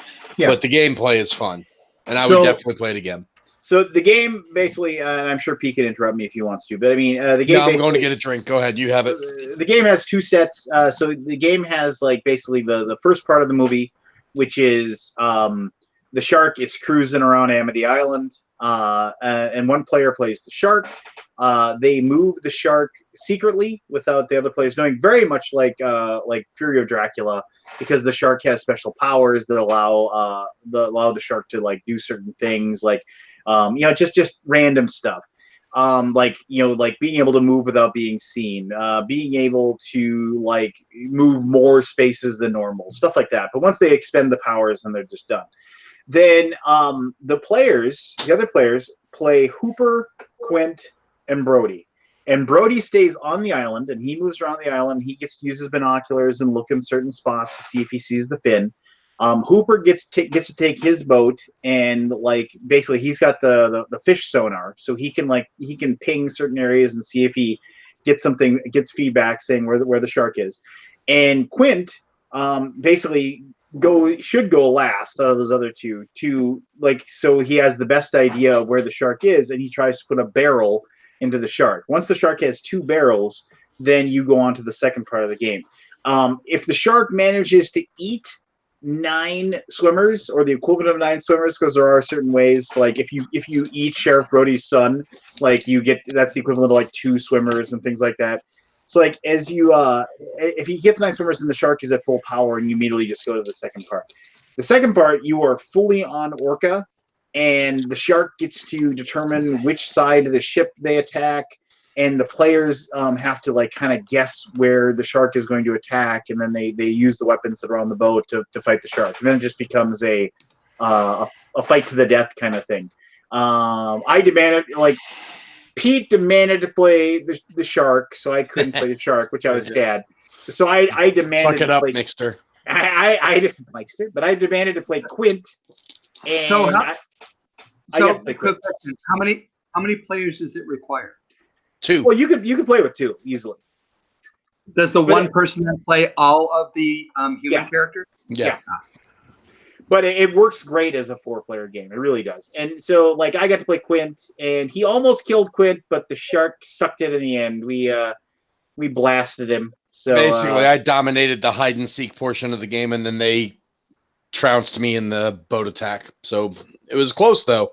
I was within 2 damage of destroying the boat, and they got me down to my last hit point. So, but it was very tight. If you had killed me, I think you would have won. I probably would have won. Yeah, because I was down to 1 hit point. Yep. Correct. And Target has the game for pre-order now, FYI. Mm-hmm. I should go and do that right now. Get my red card out and save my 5%. I can probably get free shipping, right? It'd be more I mean, exciting than this pile of trash. Oh, the shaved down gorilla makes an appearance. Oh boy. Here we go. How we doing? There Okay, we go. so let me get started. Let me just get started and get this thing, because look at this. You guys are not hitting any demographics in this room. Must not hit you. Yeah, we don't look for the old guy. Let me start with you, Berkey. Okay. let me start with you. Everybody thinks I'm going to start with Lance. No. Well, that's no the way. easy target. Lance is lazy. I know it. I saw your videos. He never is there working. Every time we're packing our stuff up, working like dogs. All his crew is putting black paper around their pallets. What's Lance doing? He's standing moseying, looking at the catching butterflies. He's eating cookies. He's just frolicking around in the boxes. I will have to say, every time I walked by the booth, Lance was nowhere to be found during setup. Yeah. Constructive editing. That's not the way I see it, for sure. First of all, let me just say I wasted more tape on Berkey's booth than any other human being, because here's all I heard through the whole tape. Okay, any second now they're going to blow up the hat. They're going to blow up the hat. Okay, they're going to plug it in. Oh, this is going to be the greatest moment in Origins. Holy. And it was the greatest moment. You should have seen that thing. Okay, it was an hour and a half waiting for this fucking hat to go up. I heard you had to give the hat Viagra to get big hat. Well, sometimes you got to compensate. Yeah. So for those of you who don't know, much like the giant, there was the meat under Pikachu's butt, from 2 years ago. Yep.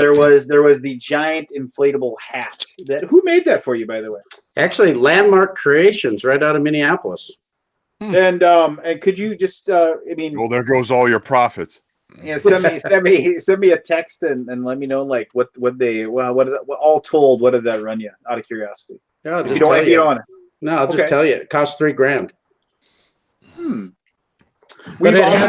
We've often considered getting a big giant Dargan. Yeah, a giant Dargan. Absolutely, I'll hook you up with them. I was super impressed with them, actually, because they can do these different shapes. We only had to do 3 different renderings. I struggled and agonized with whether to spend that much, but I started looking at what some of the aluminum pole type ones cost, and long and short of it, I just thought my wife said, "No way, I'm getting up on that." So just. No, I love the presentation of it. So yeah, that's what she said. Yeah, that's what she said. No, so also out of curiosity, what did Origins charge you to hang that up? I worked that in on my sponsorship with them. So I think normally Fern has to do it. They have a contracted rate, however. But Fern, what a giant! They are the mafia. They are convention mafia. Fern is. Yeah, but you got to know how to deal with them. You can make them an offer they can't refuse, or you give them a bag of jerky when you drive in. That works really nicely. Which was a subject of conversation, because everybody now all of a sudden sells spices and jerky at Origins. You saw that. Yeah, I did the one booth or whatever. Yeah, I heard about that. I guess they have some good stuff. Yeah, it wasn't as good as look at you, Mr. Political. No, it wasn't as good as the Burke. They were there last year with that too. I thought this was the first year. Someone told me it was pretty good. I saw jerky in the exhibit hall last year too. Well, what about the booth though? Hey, Rob. Yes. In the chat, Aldi says that Rob was the MVP of the BGG booth this year. Oh, wow. Look at this! Look at this! Wow! Look at that. MPV. Everybody just getting ready. Yeah. It's Rob threatened to squish his head like a pimple. That's why. And Rob, for me, you did do a really good job. Oh, thank you. Let me just say a few things. Does anybody have about a half hour? no love for the guy who's hosting this love in here. But that's Well, fine. see, I thought when you said there was a new meeting spot like under Pikachu's butt, it was going to be under Rob's pecs. Because that's way bigger than that hat. You know, I hate to say it, Burke. I think you got ripped off. You should have just had a giant me. We can do that. Next year, we can put a great big inflatable Rob. Well, there goes the profits again. Yeah, there'll be people throwing knives at it. And it'd be bouncing off. The Iron Man, Robert Oren. Particularly one young man who decided to get in my way. Ooh, I heard about this. So wait a minute, time out. I'm gonna call time out. And if you're gonna tell the story, fine. No, I'm not. I'm really not. But the thing is that the part that he doesn't tell is the fact that he then later went up to him and apologized, and just basically was saying that apologized. Well, you told him that you were sorry for losing your temper and whatever.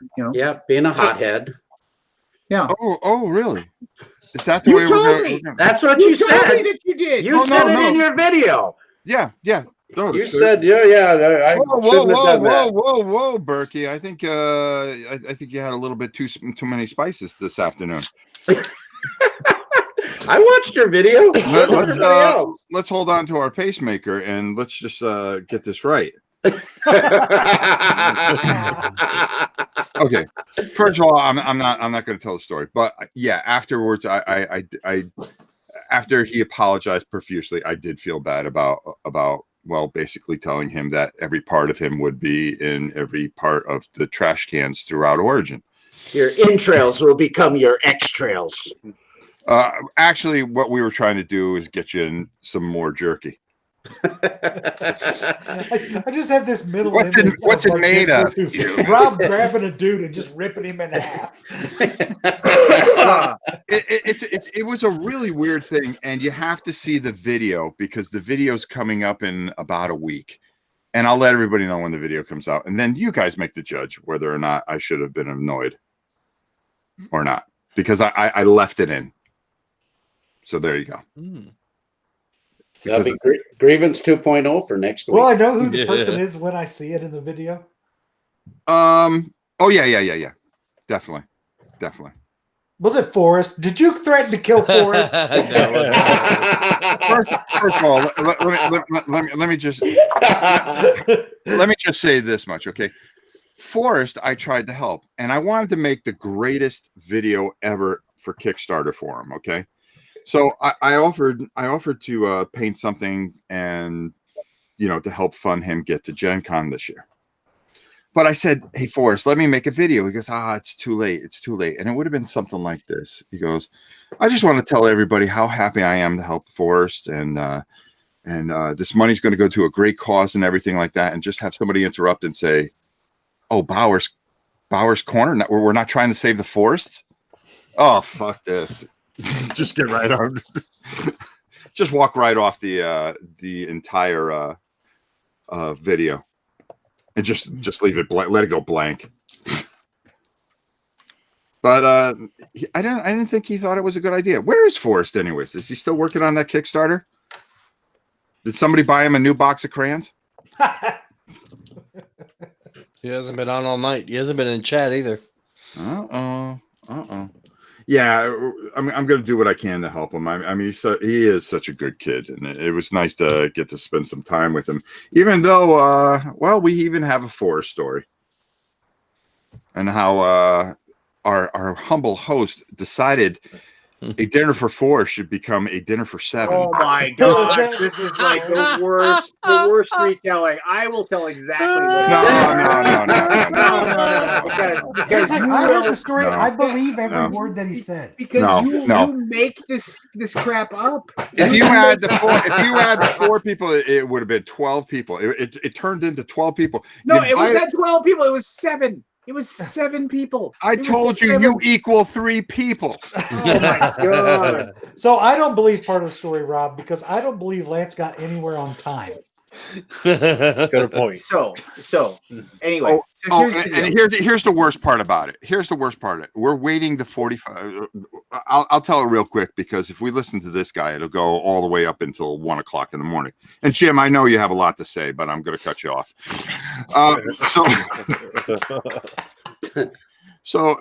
Oh, hey, Barry, what happened to you? I got hit by a bus waiting for my lawyer. You got hit by a bus waiting for your lawyer. Are you serious? Okay. No, Oh. I had neck surgery. The truth is, Barry's the guy that interrupted the video. I mean, here's the whole thing. You try to tell a story, all of a sudden it shows, the only thing that's missing is the heart monitor there, for poor Barry. So anyways, Pete goes, hey, we're going to go to the German restaurant. I want you to come out with me, my boss, and somebody else, but we got to go to this Gamma show. I go, oh, okay, all right. What time? He goes, well, hopefully around 8. I'll give you a call when I get a chance. So I get done with my time in the booth, and then here comes the woolly mammoth, and he decides to pester me and hit me. He goes, where are you going to eat? Where are you going to eat? Where are you going to eat? I go, I got somewhere I'm going to eat tonight. Well, where are you going? I'm going out to dinner with some people. Yeah, well, who? I go, I'm going with Pete. Where are you going? We're going to the German place. Okay, hang on. Grabs his phone, dials the phone, and then he goes, hey, Forrest. Yeah, just bring everybody, meet us down at the German restaurant. I went, what are you doing? Then he makes another phone call. He calls all the people in his booth, and he goes, oh, yeah, we're going to be down there for 8. So now we're waiting for Pete to call. He goes, well, where's your buddy Pete? Aren't you supposed to go at 8? What's happening? Why isn't this happening? I said they were supposed to be done around 8. So now he starts texting Pete. And Pete's in the middle of this meeting. And his boss is asking him, where are all these texts coming from? What's going on? Yeah, I mean, this is such revisionist history at this point. Pete, is that true? This is bullshit. Let me look to the texts. I'll tell you how many texts I got. Hi, Richard. Hi, buddy. Richard, how are you? I'm doing okay. What have I just jumped into? Lies. A story about Lance and Origins. Character assassination of the highest order. Who are you going to believe, Lance or Rob? That's fine. I know. What 2 was messages from Lance. I know what was true. What were they? He was at the first one was hold on. I just put them away. I didn't realize I had to recite them. No, I bet you 9 of them were from me, and the other 2 were from him. Yeah, I did get a bunch from you, but the one was just saying something about German village. You say where are you at? Did you see? He invited himself. I responded telling him I was in the meeting, and then last year's meeting notes that it got over at 9:16, so I'm hoping we get out around then.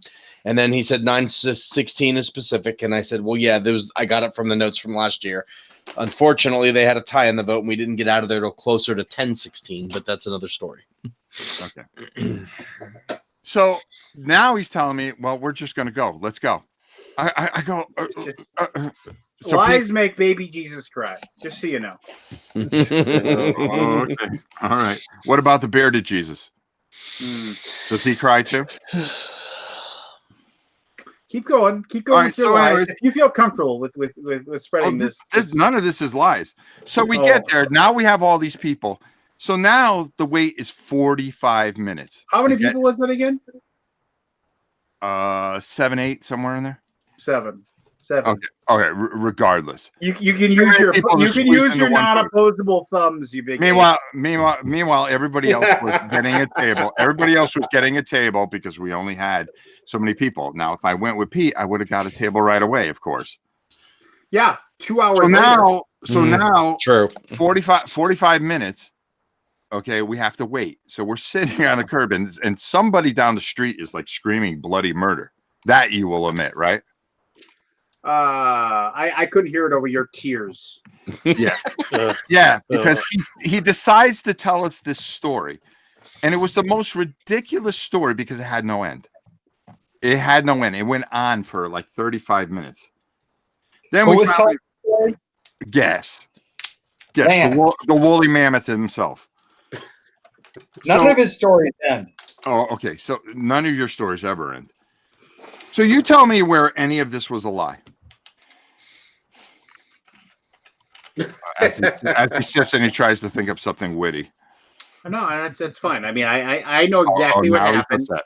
and Now you're making a big deal out of a situation that really didn't bother you. You invited yourself. I just asked where you were going. If you know what, next time we never have to eat together. Would you prefer that? Would you prefer that we never? Okay. Not only that would I prefer not to eat with you. Not only would I prefer not to eat with you, but I'm not carrying your bags anymore for you. I heard this story like 3 times at Origins that he had to help you carry these bags like a mile to the UPS He could have store. said no. He could have said no. I did say no. I did say no. No, I said you said let's You go to Aldi because you go to Aldi and you go, hey, Aldi, I'm going to take your guy. I go, no. I said I'm going to take your trained ape. Oh, okay, same thing. So, and then we proceed to his hotel room. I go, what's the problem? He goes, I need to get this to UPS. Ha! I go, I'm not carrying your bags. You carry your own bags. I have too much. I need to get there. So then we find out that the place closes in 15 minutes. I'm the one that's sprinting down the way, and he's waddling.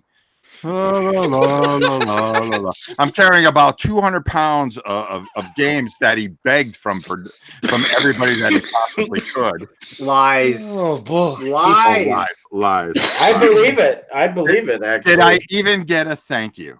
No. I'm pretty sure you got a thank you, but that's fine. That's fine. If that's what you wanna believe, then that's fine. It's true. Oh boy. No, I mean that's fine. It's fine. It's fine. Well, there's my grievances. I have I'm not even going to go into the other 9 stories I have. I have a project I need your guys' help with. Don't back it. And Aldi's not here, so I'm going to talk about it. Make him listen. Is he still in chat, or did he leave? He's in chat. He already caught me doing it. Save your money until every year I look at the Origins Hall of Fame, and every year I say, "Why is Scott Alden not in the Origins Hall of Fame for his contributions to board gaming?" Yeah, I saw you tweet that. I agree. And anybody that is in our audience or that is on this show that has any way to try to make it happen, I think our goal for the next year is to make this happen. I got to agree with you on that one. Oh, look at the love in over here. Well, let's face it. He does a lot for all of us, and not just those of us here, everybody in the hobby. And if anybody is deserving of an honor recognizing what they've contributed, I don't think anybody is more deserving than him. And there, I'll quit fawning all over him because I know he's listening. And he's too humble to let us do this. But we should do anything we can. I thought that was interesting, the Origins Award. They had Jamie Stegmaier as the up-and-coming. Yeah, he's pretty well established. I was surprised by why they he ran $1 million Kickstarter and everything. And he said $28 million worth of sales. I mean, it's not really up and coming anymore. Just getting going. You're 5-6 years behind. Yeah. Okay, midnight, guys. I'm taking off. See you, Jim. I got to run too. I'm going to go with you, Jim. Love you guys. Thanks a lot. Love you guys. And you too, Rob. Hey, no problem, Burke. I'll make sure that video doesn't go out. It's going to have a tiger in it. That's all I care. Yeah, there you go. That'll help fill some dead spot. Might as well. All right, guys. See you later. Buddy. Yeah, bye. Bye. So there you go. You want to spread any more lies there, Robert? Oh, Mr. Sensitive. Mr. Sensitive, he doesn't like when the truth has been told. Truth. Here lies just turning into crumbly earwax in my ears. Yeah.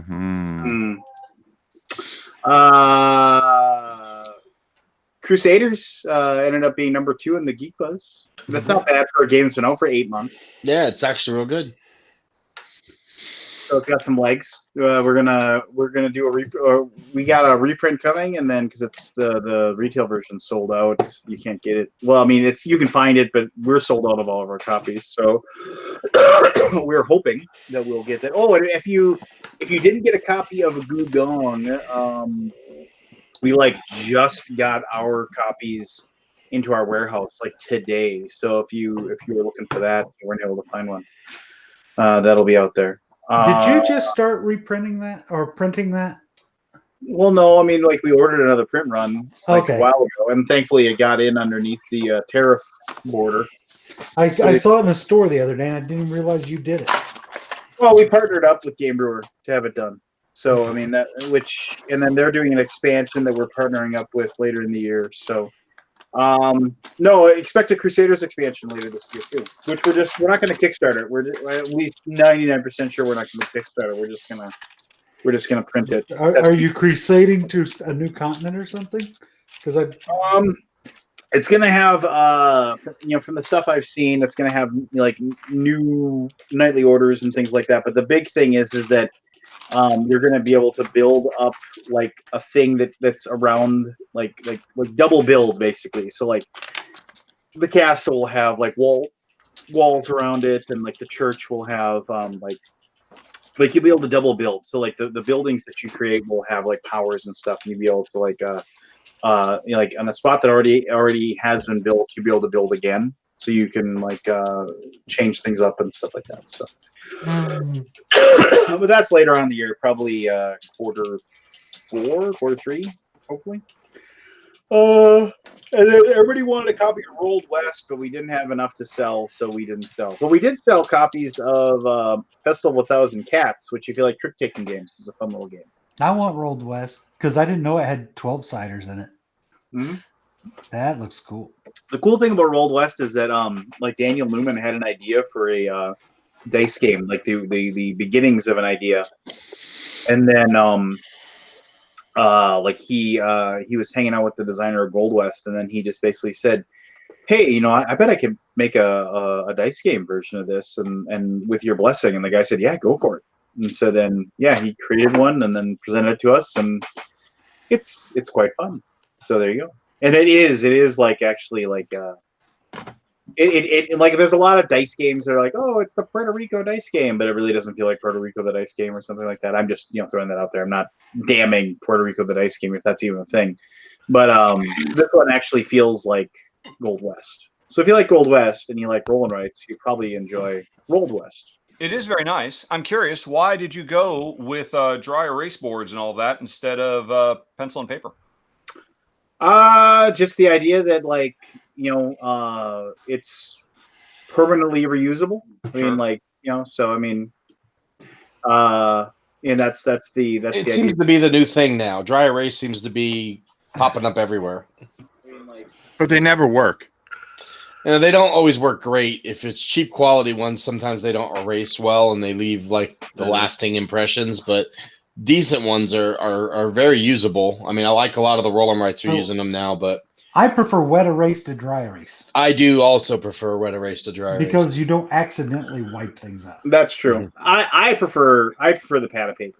That's my. I always feel like the dry erase marker is too thick of a marker. And I never mind a pad of paper. I mean, who plays a game more than 20, 30 times anyway? If you get a pad of 50 papers, you're probably going to be more than fine with that. It messes with my OCD to have consumables, though. So I laminate all of them. I did a tweet the other day, and it got a little bit of feedback.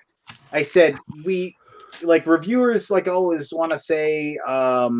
Oh, this game has so much replayability, but we're in this weird world where people only play a game 2, 3, maybe 5 times total.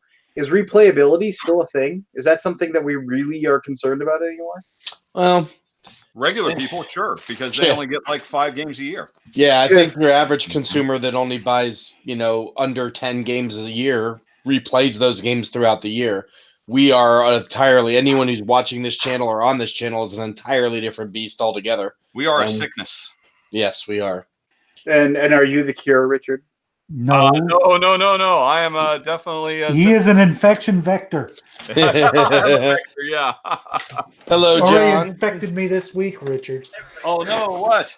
Endeavor: Age of Sail. Oh, you fool! Oh, it's a great game. It was a good. You're going to be happy with that purchase, Keith. It's great. Johnny game. Rotten. Watch a Richard video Monday night from Patreon. Punch Prime, and it's here today. And it cost me $1.13. Do you still keep in touch with the rest of the Sex Pistols there, Johnny Rotten? No, it's been a long time, honestly, but follow each other on Facebook. Could you get out of your can when you talk to us, or where's the basket? Oh, he's eating. Oh, there you go. That'll make the sound better. Oh yeah, Take the scrunchie out. Yeah, for those of us who can grow hair, relax. Oh. Okay, you guys generally find I'm not using my usual speaker. Well, since it sounds like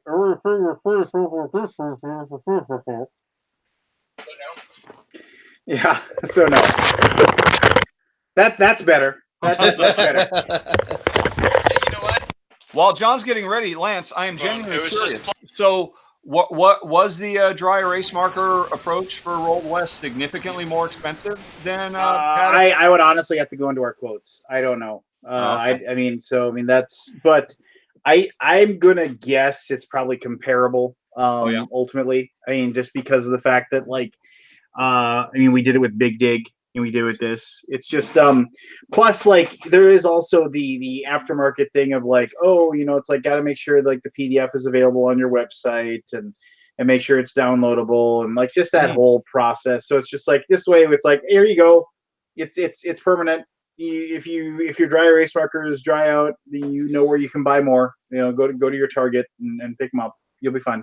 Would there have been any credence within internal discussions that going with a pad of paper limits aftermarket movement of it because people are less inclined to buy a used copy of a game if, you already used up 10 of my 50 pads, I can't do it, I have to buy new instead. Oh, you have an itch on your nose. Yeah. So, there's some truth to that. I always I haven't seen it in a while, but it seems like there's been several times when I've been at a Target or a Walmart, and I'm following one of my children to something that they desperately need more than their next breath, and I'll see a 60-year-old lady buying 2 or 3 pads of Yahtzee score sheets, and I'm always oh, that's such an anachronism. She doesn't know that she can just go online. She doesn't have a printer. She's coming here and she's spending, $15 American to buy little pads of 50 for her Yahtzee games. And I think I find that very adorable. I was going to say, that sounds beautiful, actually. That's wonderful. Yeah, it does. That's it's refreshing. Game. Yeah, it's like I said, a woman from Minnesota. Yeah, well, that's where I live. So, and that's where I would have seen only them. in Minnesota. Only in Minnesota. It's refreshing. Takes us back to a simpler time. Yeah, and you know what? Here's the deal. Yahtzee is still a good game. I like Yahtzee. Yahtzee is fun. It spawned an entire industry. Roll and rights basically owe everything to Yahtzee. Yeah, and I will play Yahtzee on my phone when I'm bored and just let's just see what and see if I can top my score. See how many Yahtzees.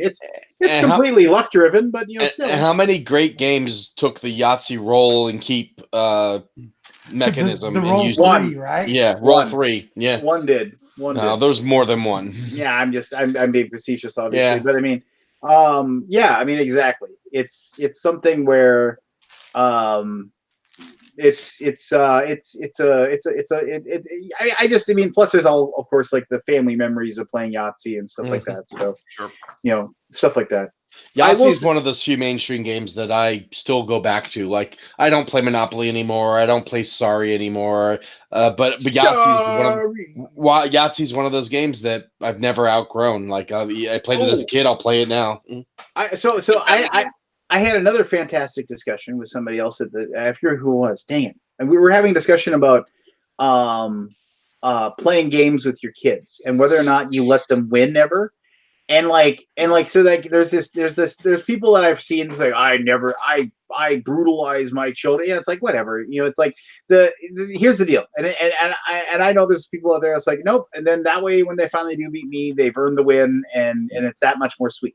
But I say, and this is my other argument, is that the ability for people to recognize that a game is fun regardless of whether you win or lose is an adult thing. It's like it's something that we culture and create. Whereas with children, they haven't like achieved that, right? And then for some people, they never lose it. But I mean, it's like I will play, and I would like to hear other people's thoughts on this. But like, there are definitely times when I will play with a softer touch. But I will say this: I trash talk mercilessly when I play with my children because one, if I win, it's amazing, but also when I lose, it's oh so much more sweet for them. Like and I as Aldi once said, nobody plays the loser better than you. Like, and I took that as a grand compliment of like, just which. Because it actually makes the gaming experience better. So I appreciated him saying that. Anyway, go ahead. I would like to hear other people's thoughts about that, if you will. I don't play as aggressive when I play with my daughter, but I don't give her the game. I make sure she earns the victory. But I'm not nearly as ruthless. If like me, my wife, and my daughter are playing, I'll usually try to take the shots at my wife before I'll take the shots at my daughter and kind of see if my daughter will pick up on the cues and try to, come in and sweep in and your wife apart. Yep. So Daddy, are we taking her down? It's an extra challenge for me because since my son's on the autism spectrum, he does not handle losing well at all, or even losing momentarily well, which makes it important for me to teach him that you're going to lose in life and you have to get over that. So it's a big balance for us. And what I've really decided for him is I am only going to play Care Bear games with him from now on. If there is anything where I can do something that directly impacts him, that's when he'll get upset. So if he loses and I didn't make him lose, he doesn't get upset.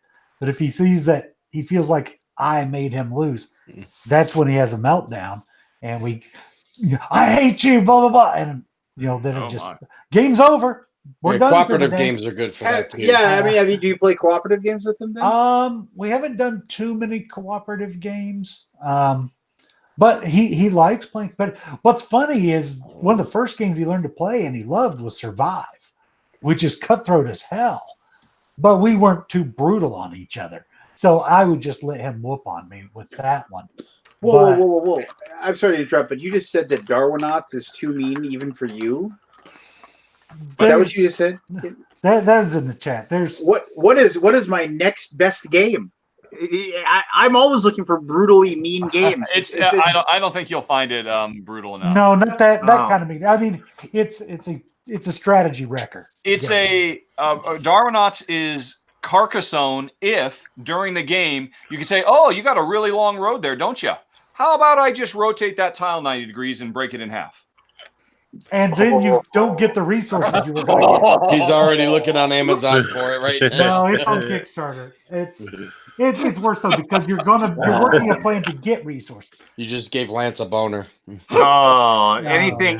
Like I said, you're like, what kind of games do you like? And I said, if I can crawl. This is a National Geographic. If I can crawl over the dead bodies of my opponents to victory, then bring me that game. bring me that game. So the game my kid's really fallen for, though, he Feeling it. loves Spell Smashers. Oh. And Oh, that's great. it's great because he gets to use his vocabulary and work on things. And he whooped our butts last time we played it, so he did a good job. Now, yeah, he's on the autism spectrum, but he just finished his freshman year of high school with a 4.1 adjusted GPA. So Oh wow. he's there you go. intelligent. He just has zero social skills and emotional control a lot of times. So that's the problem where we have the breakdown. So intelligence isn't the issue, but my daughter is 11. She doesn't have that autism problem, except she's super smart too. And so she's going to be a force to be reckoned with. And she is 100% a gamer. Oh, the artwork for Darwinauts looks amazing. It's been from New the trade. trade. Nobody does it better. I would argue there's maybe one or two that are equal, but Well, to be Equal fair, but he was different. my number 2 on my top 10 artists when I did my list. Not I love and Fernando what's your number one? the Miko. The Miko, yeah. Yeah, I got my book of Miko art today, and I was excited about that. I got my RPG Book of Miko? book. So you look through it once and then put it on a shelf. Pretty much, I bought that book just so I could have a RPG book full of Miko's art. Oh, I see. I'll read through it. I did purchase a all-in I finally there's an RPG called The Genesis, which is like some of the most amazing art you'll ever see, and it is a very, very serious, very adult themed, and not like horrible depravity or anything like that, but it definitely deals with mature themes and mature situations, and not for kids RPG, but it is nearly impossible to get a hold of. The Genesis is because it's printed in Germany, and if you ship it over, it costs you an arm and a leg because books are heavy. But they had it there. They had everything, and I picked it all up. But if you type into Genesis, you can see the artwork for that, and maybe Chad Roberts can chime in as well if he knows anything about it. But I was very pleased. That was Brook City, and that were my two my two big things I picked up. So No, they weren't. There were a lot more. well, there were, but those are the two my wallet was lighter afterwards. Yeah, there you go. So hey, it's right, Richard, not to talk business, but I know you asked questions about the 2-player rules, but have you given it a shot Oh, yet? no, it was all straight. Yeah. Yeah, we played it the other day. It's very good. Good. The 2-player rules work great. Excellent. I think. Well, where's the video? Not that I'm- I need it now. Damn it, now. No, I'm just kidding. Actually, I forget. You don't have a date yet, do you? July 9th. July 9th. I will add that to my list of things to do then. Yeah. So July 9th, we may not actually just do a standard version. It might just be just deluxeified, and that's the version we're doing. So yeah. And July 9th. The day after Greta Porter. There you go. So they You are going to be on the losing end of that week. What do you mean? Oh, well, yeah. I mean, Greta Porter is going to dominate. That well, week. well, thanks a lot. I mean, it's no fault of yours. It's a thing that people have been clamoring for almost a decade now. Yeah. Yeah. So Who else you're wants right. to put up her I will setup happily too? cover them both, and my video will be there for both of them. And I wish you the best because I thought it was actually very good. Hisashi Hayashi does it again. Yeah. Hazashi-san. Or Hayashi-san? Hayashi. I would hope you would know. Yeah. Well, no, I mean, I met him. Like when he was right after Yokohama got published, I got to when that was when we were at Gen Con, and he was at Gen Con, and he was super excited about the fact that he was trying to find the bison Pokemon, which is you can only find that in North America, and I had found one earlier that day because I had found plenty of them, and he was just he's like, where was it? And I was like, well, I'll take you there, and so I took Hisashi to the spot, and we walked back and forth for about 20 minutes until he got one. He was super excited. He's like, everybody's gonna be jealous. I got the bison. I was just like, all right. there you go. So I don't know. I guess like at Origins, I played a few things. I got to have my design ripped apart by Seth. That was fun. But he did give Phil and I some really good ideas. So we had a long troubleshooting conversation on Tuesday, and I think we found a new process to do our new game. And then yeah. So I'm kind of excited to. I'm probably gonna have like a fairly good prototype of the game that I've been designing at Gen Con. So if anyone wants to play our adventure game, you can definitely do that. No, I'm good. Oh, nah. So you did pitches, right? How did that go? Well, no, it was like one of those things where it's like, let's let Seth play it, and then he said, I like everything, but this is broken. And we were like, yeah, we know that part's broken. And then he gave us a good idea. And then we kind of ran with that idea. And then he actually emailed us later and he said, how about you kind of co-opt this mechanism that's in this game that's really popular? And we were like, maybe that would work. And so hopefully it'll Hopefully, it would be great if that game was pandemic. I was gonna say it was not pandemic. It wasn't a brutal game, but it was not a cooperative game that the mechanism is being co-opted from. So yeah, so there you go. But anyway, and then what else? You did pitches to other publishers with it, right? Well, we brought it over, and I kind of explained it to another publisher who's a good friend of mine, and he was just like, "It sounds really cool, but it's not a game we publish." Oh, which is knew that going in, I assume. Yeah, I knew that going in, but I just wanted their opinion on it, that kind of thing. So, and then after we got the idea of how to fix it, we were just like, let's just work on this when we get back, and then we'll go from there. So I'm excited to tinker with it. Yeah. So Philip is very smart. He is ridiculously smart. So did your microphone ever get fixed? I don't know. Chad Roberts, yes, I got contrast paint. It is perfect for your legions of whatever. So if you need or if you weren't like a big painter, I could see and you wanted to try painting like the minis that are in your board games, I could really see people using it for that.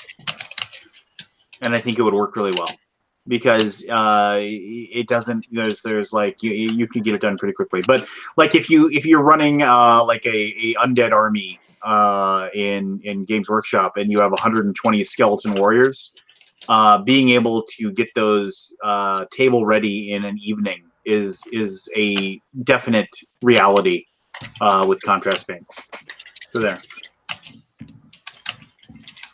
Who's typing frantically?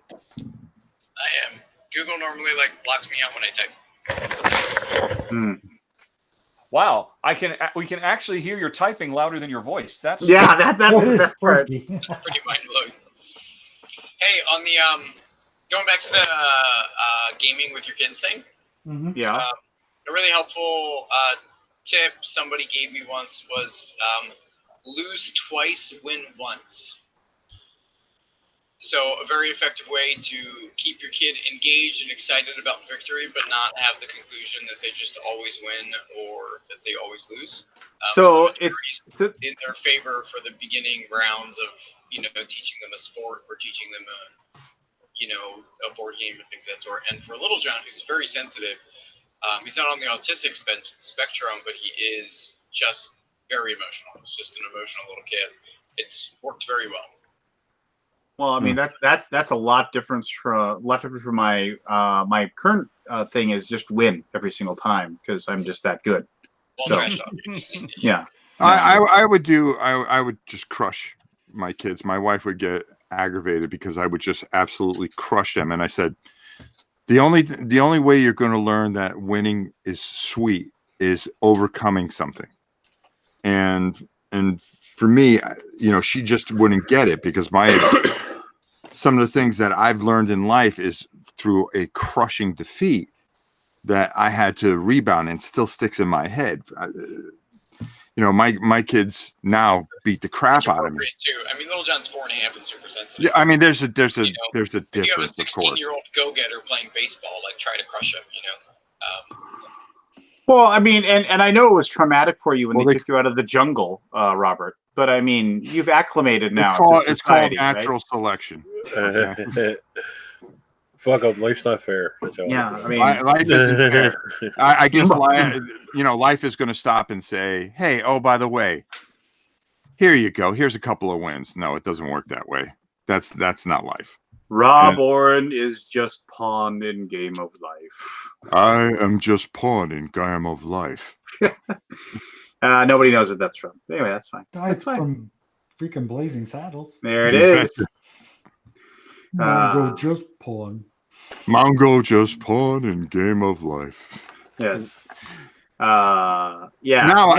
Now I can't even win a game from these kids. I mean, and they don't want to play cooperative. They just want to crush me as much. But is that more? They deserve it. Is that more of them getting smart, or you slowing down, or is it? No. I think it's just it was just them getting smart. I mean, here's this kid 7 years old, and I wouldn't let him win anything. And it was just the way I was brought up. I'm not saying it's right or wrong, but for me, that's what worked. And then, anything that anybody tried to stop them in life, they went at it until they won. And that's just what worked for me. It doesn't mean it works for everybody, but that's what worked for me. Yeah. Well, I learned it was time to set the difficulty settings on my games down a notch because I played Mario Kart with my children and got my ass beat so bad that I can still feel the pain from the beat a year later. I make Yoshi the biggest loser in the world because I can't do anything, and that's my boy. They're like, you play Mario Kart with us? I'm like, sure. I'm a gamer. I'm going to teach you kids a thing or two. Yeah. Mm-hmm. Nope. They taught the old man that he's an old man. Oh, it's so embarrassing. I get killed at anything video game that I play against those kids. Ugh. I've been playing video games since they were invented. Yeah, that means you're old. So shut up. Go sit in your corner. That's what that means. My daughter's 11. She wants a gaming rig for her birthday.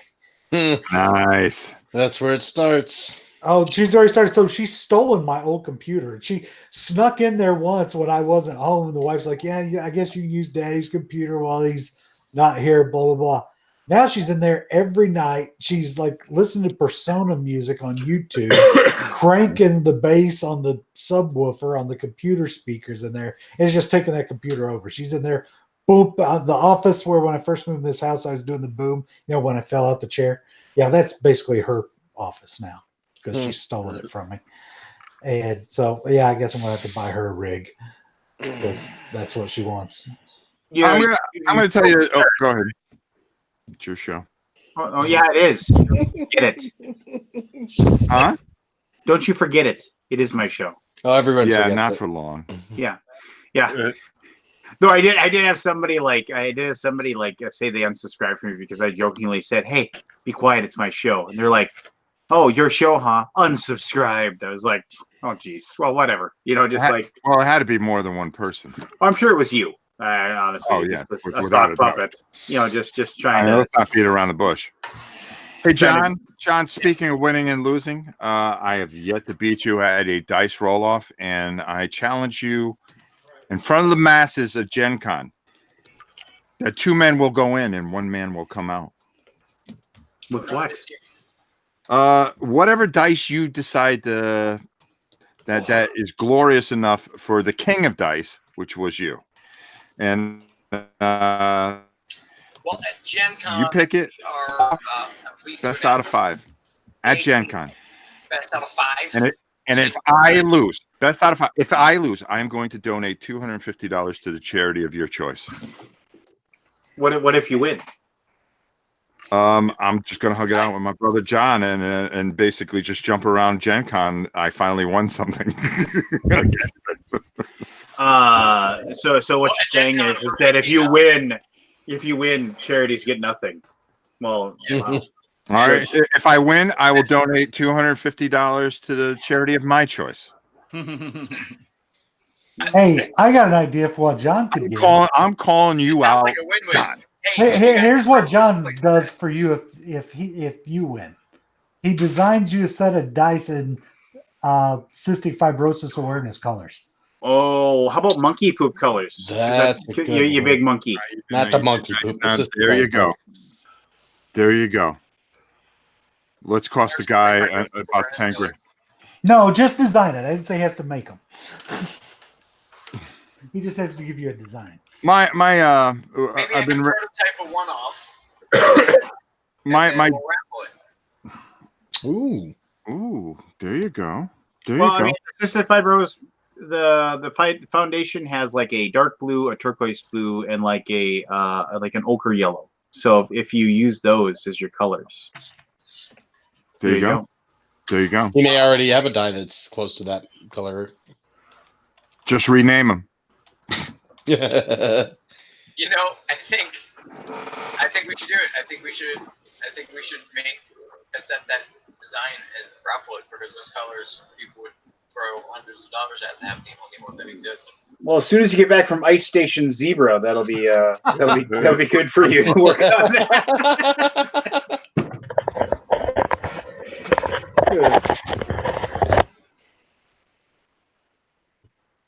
What was that?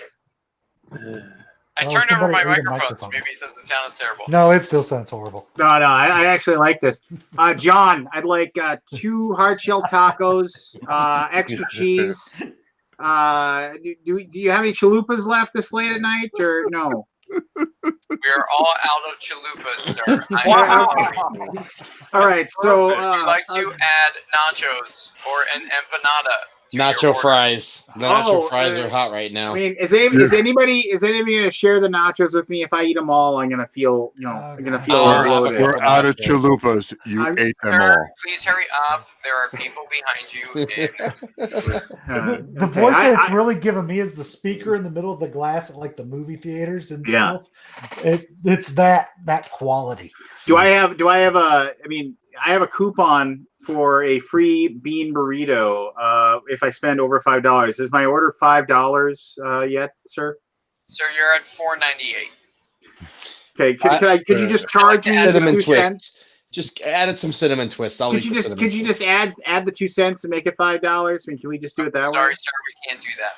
Well, Sir, we're out of food. Doesn't anybody need a taco? What's the cheapest thing on your menu here?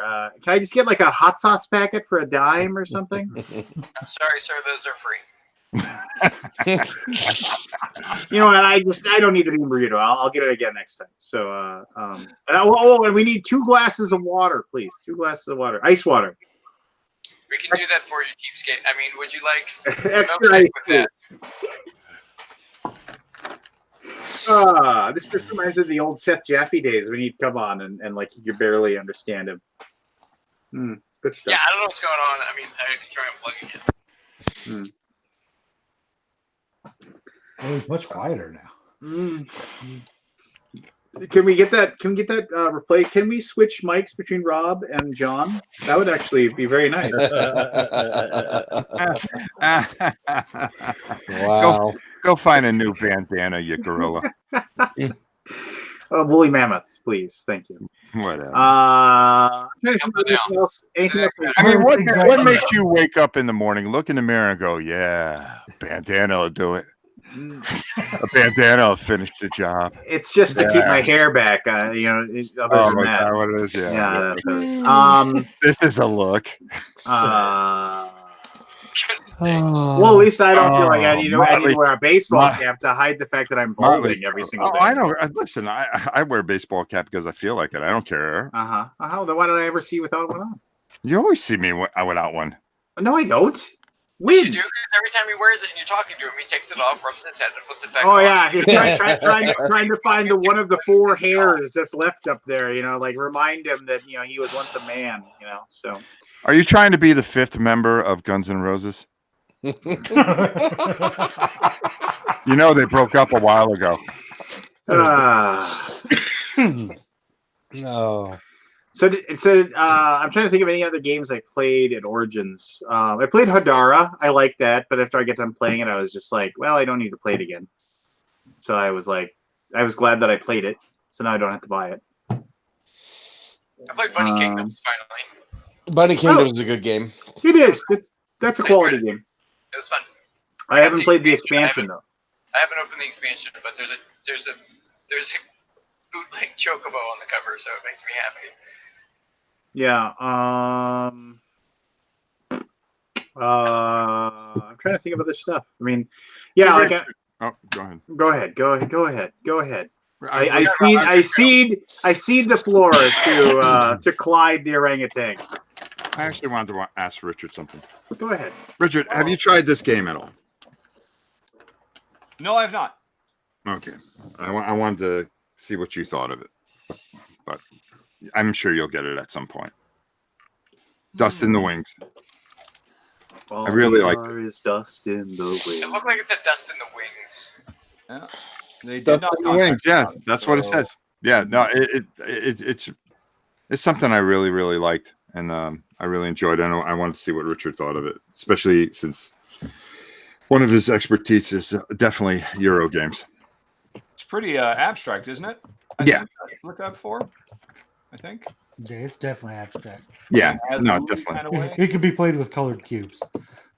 Yeah, no, without a doubt. I really enjoyed it. That's always a big turnoff for me. Oh. If I'm honest. No, that's fine. I try to be. Yep. No theme, no thanks. Can I pick your collective game databases? Okay. I'm looking for new or upcoming games that have stuff to do when it's not your turn, where you are given resources from other players taking actions or things like that.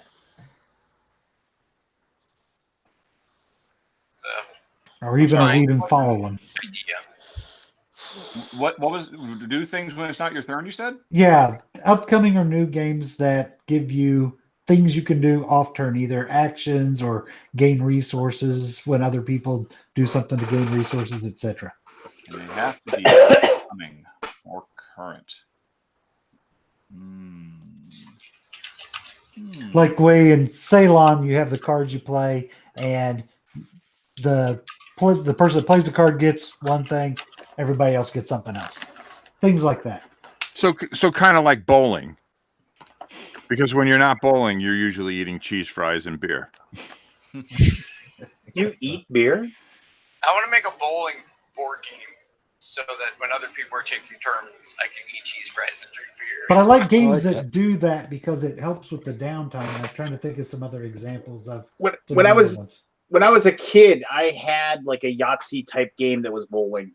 Like you rolled the dice and then like you were trying to like knock over the pins. I remember that game. That was a while ago. That was forever ago. It's probably still in my parents' basement somewhere. Hey, totally unrelated to any of this stuff. So I mentioned this to Rob earlier today. So I was like napping on the couch, drifting in and out of like consciousness. Yes, that bowling game is Sid Saxon. That's right, Kabuki Kid. That's what happens when you eat 12 tacos and no. So I was sitting there and like I'd taken my medication and it was making me loopy. Would you like a milkshake or not? No. Thank you. And so I was like I can give you the free bean burrito. I was looking for something to watch and I stumbled upon Conan the Barbarian. I was like, well, here's like a 2-hour movie that I know the entire movie. I've seen it 50 times. So I started watching it, and I'm like drifting in and out of sleep, and I'm just kind of watching this, and then it dawns on me that like it's like, even though it's like it's like fantasy and it's Conan and all that stuff, it's ultimately a revenge movie, and like because like when people think revenge movies, they think of Charles Bronson and Death Wish or Denzel Washington and Man on Fire or John Wick, like more recently. It's the best. but I was like sitting there and I was like, you know, I mean, Conan is ultimately it's a revenge movie. He's tracking down Thulsa Doom and wants to kill him because he killed his parents. And I was like, I was like, well, I love that movie, but I never actually categorized it as a revenge movie. But I was like, I was trying to think of like what my top 5 revenge movies would be, and whether or not it would crack that. Does anybody have any favorite revenge movies? I like John Wick a lot. Revenge of the Nerds. You know what? That is a revenge movie, and I used to love that movie. I loved that movie as a kid. What about Billy Jack? Billy Jack.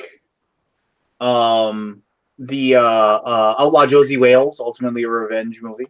Commando with Schwarzenegger. There's no question. What now? What'd you say? Count of Monte Cristo. Well, that's, I mean, okay. Thank you. But it's like, but they haven't really made a good movie. Commando is just it's like he's not vengeance because they didn't kill his kid. No, they kidnapped his kid. That's vengeance. Man on Fire. Oh, Gladiator, very good. And Man on Fire. I love Man on Fire with Denzel Washington. Braveheart, also good. Kung Pao. Like revenge movie and end all revenge movies. Every Steven Seagal movie. Yeah, basically. I'm gonna take him to the bank. Kill Bill the Volume Blood 1. Bank. Kill Bill is probably the ultimate revenge movie. No. Kill Bill is like a revenge movie with like it's a Quentin Tarantino movie that has revenge as a theme. It's The that Crow. Okay, which one? The Crow. Ooh, The Crow. I mean, I'd say The Crow is a better revenge movie than Kill Bill. I mean, The Crow is just like, I mean, it's that whole. I mean, what was that movie?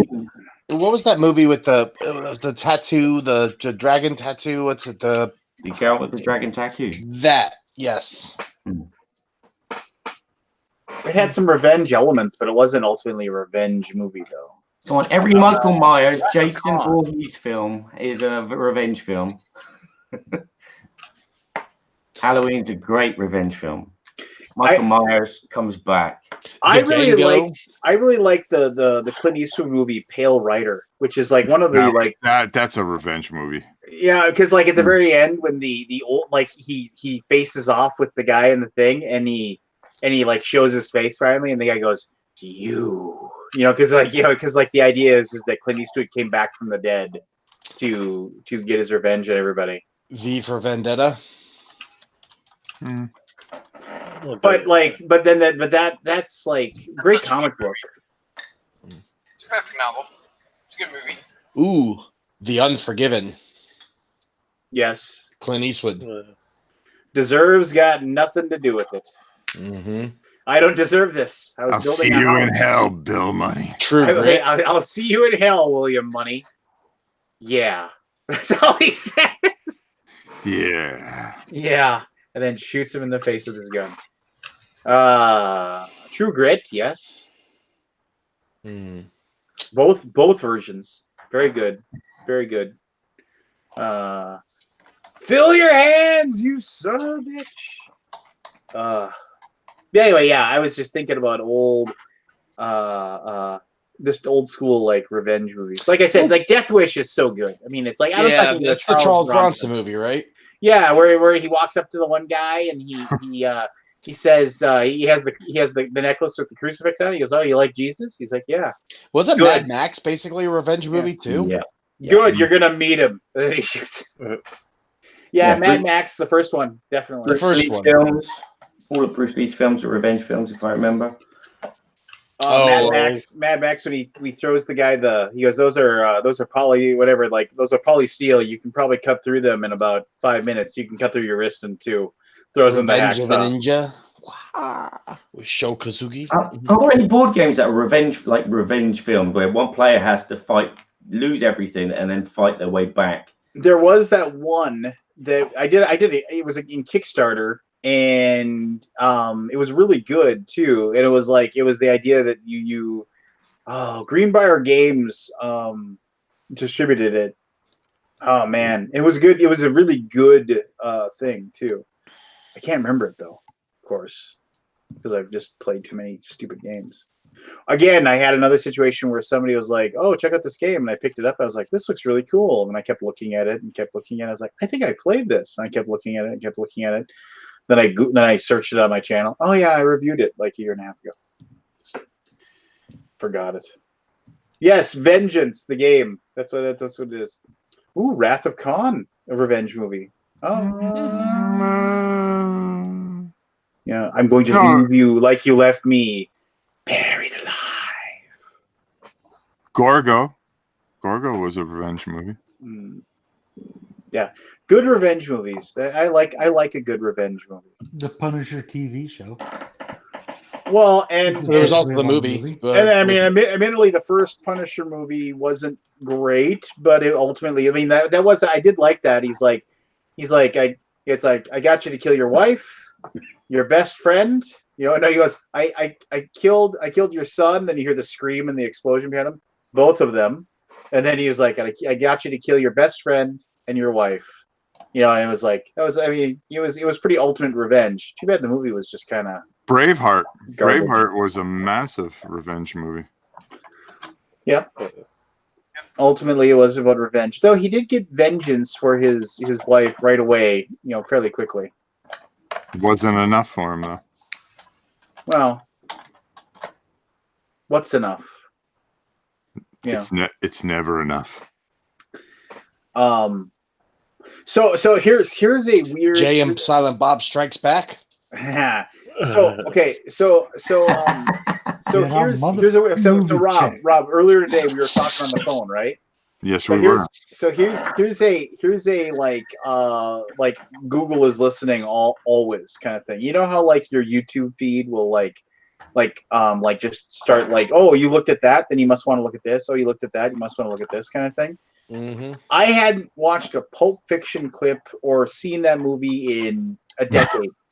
And so we're talking about like Pulp Fiction, and we're quoting Pulp Fiction back and forth, and we're talking about, you know, step aside, Butch, and he shoots the guy with the shotgun, and he goes, you know, LA is not your town anymore. You know, you leave here and you stay gone. That whole scene, right? We're talking about that, and then like later on, like about an hour later, I just like I'm listening to the YouTube stuff, whatever, and I click on, I refresh it, and that pops up as an option, like something to watch on my YouTube feed. So YouTube and Google are always listening. Put on your tinfoil hat, everybody. Put on your tinfoil hat. Yeah. Yes, Rob Roy. The moment when he grabs the rapier and won't let go, and he cleaves Tim Roth almost in two with that giant broadsword. Nice moment. Very good moment. Yeah, just good stuff. You know. Is that one of those moments where you should have let the other guy win, so you know you can learn about winning and losing instead of getting cleaved up? Yeah, no. Is that one of those things we could have used as a lesson? Listen, I'm going to hit you with this sword, but I'm not. Just no quarter asked. I like that. A good last thing. He's like he like Tim Roth all strides up, all sure of himself, and he puts the tip of his sword underneath Liam Neeson's chin, and he says, "No quarter asked." And Liam Neeson grabs the sword, and none given. Then he can't pull his sword away, and then he stands up and chops him, just kills him. Good stuff. Mm-hmm. Yeah, and Hamlet is about, and Lion King is Hamlet with cats, basically, for lack of a better term. Mm. The circle of life. Of course, Land. Yes, I do spoil a 20-year-old movie, Scott. Sorry. One just came out, so it's not 20 years old anymore. Yeah. You guys gonna see it? What movie? What? The new Lion King, the computer animated one. Doubtful. Even with the kids? I got grandparents to do that. I don't. Then I don't have to go sit in the movie. Because I know exactly what I'll do. I'll be like, a $10 nap. You know. So, yeah. No, I mean, I think those are decent enough movies. I mean, like there was no way on earth they were going to get me in for Aladdin. I mean, no chance. You know, I've heard the movie's good though. And that's I didn't go see it either because it just I like the classics and the original, but everyone that's seen it said it was amazing. So I'm curious, how many people buy that the Disney tape streaming channel thing? I forget what it's called now. Well, Disney I Plus mean, or whatever. I know Richard will, so he can watch Last Jedi over and over again. And just He's gone. He already left. Oh, that's too bad. Dang it. Isn't that a revenge movie? Revenge against like the people that used to keep that used to love that franchise. Yes, totally. What was the? I watched a trailer of Doctor Sleep. Doctor Sleep looks like it might be good. Hey, Pete, yeah. isn't Jaws 2 a revenge movie? No, Jaws the Revenge is a revenge movie. Oh, and that's the best of the series right there. That was, Jaws 4 the Revenge, the creme de la creme. Well, isn't Jaws? He has a vendetta against our family. I love Michael Caine's quote about that movie. It bought me my summer home.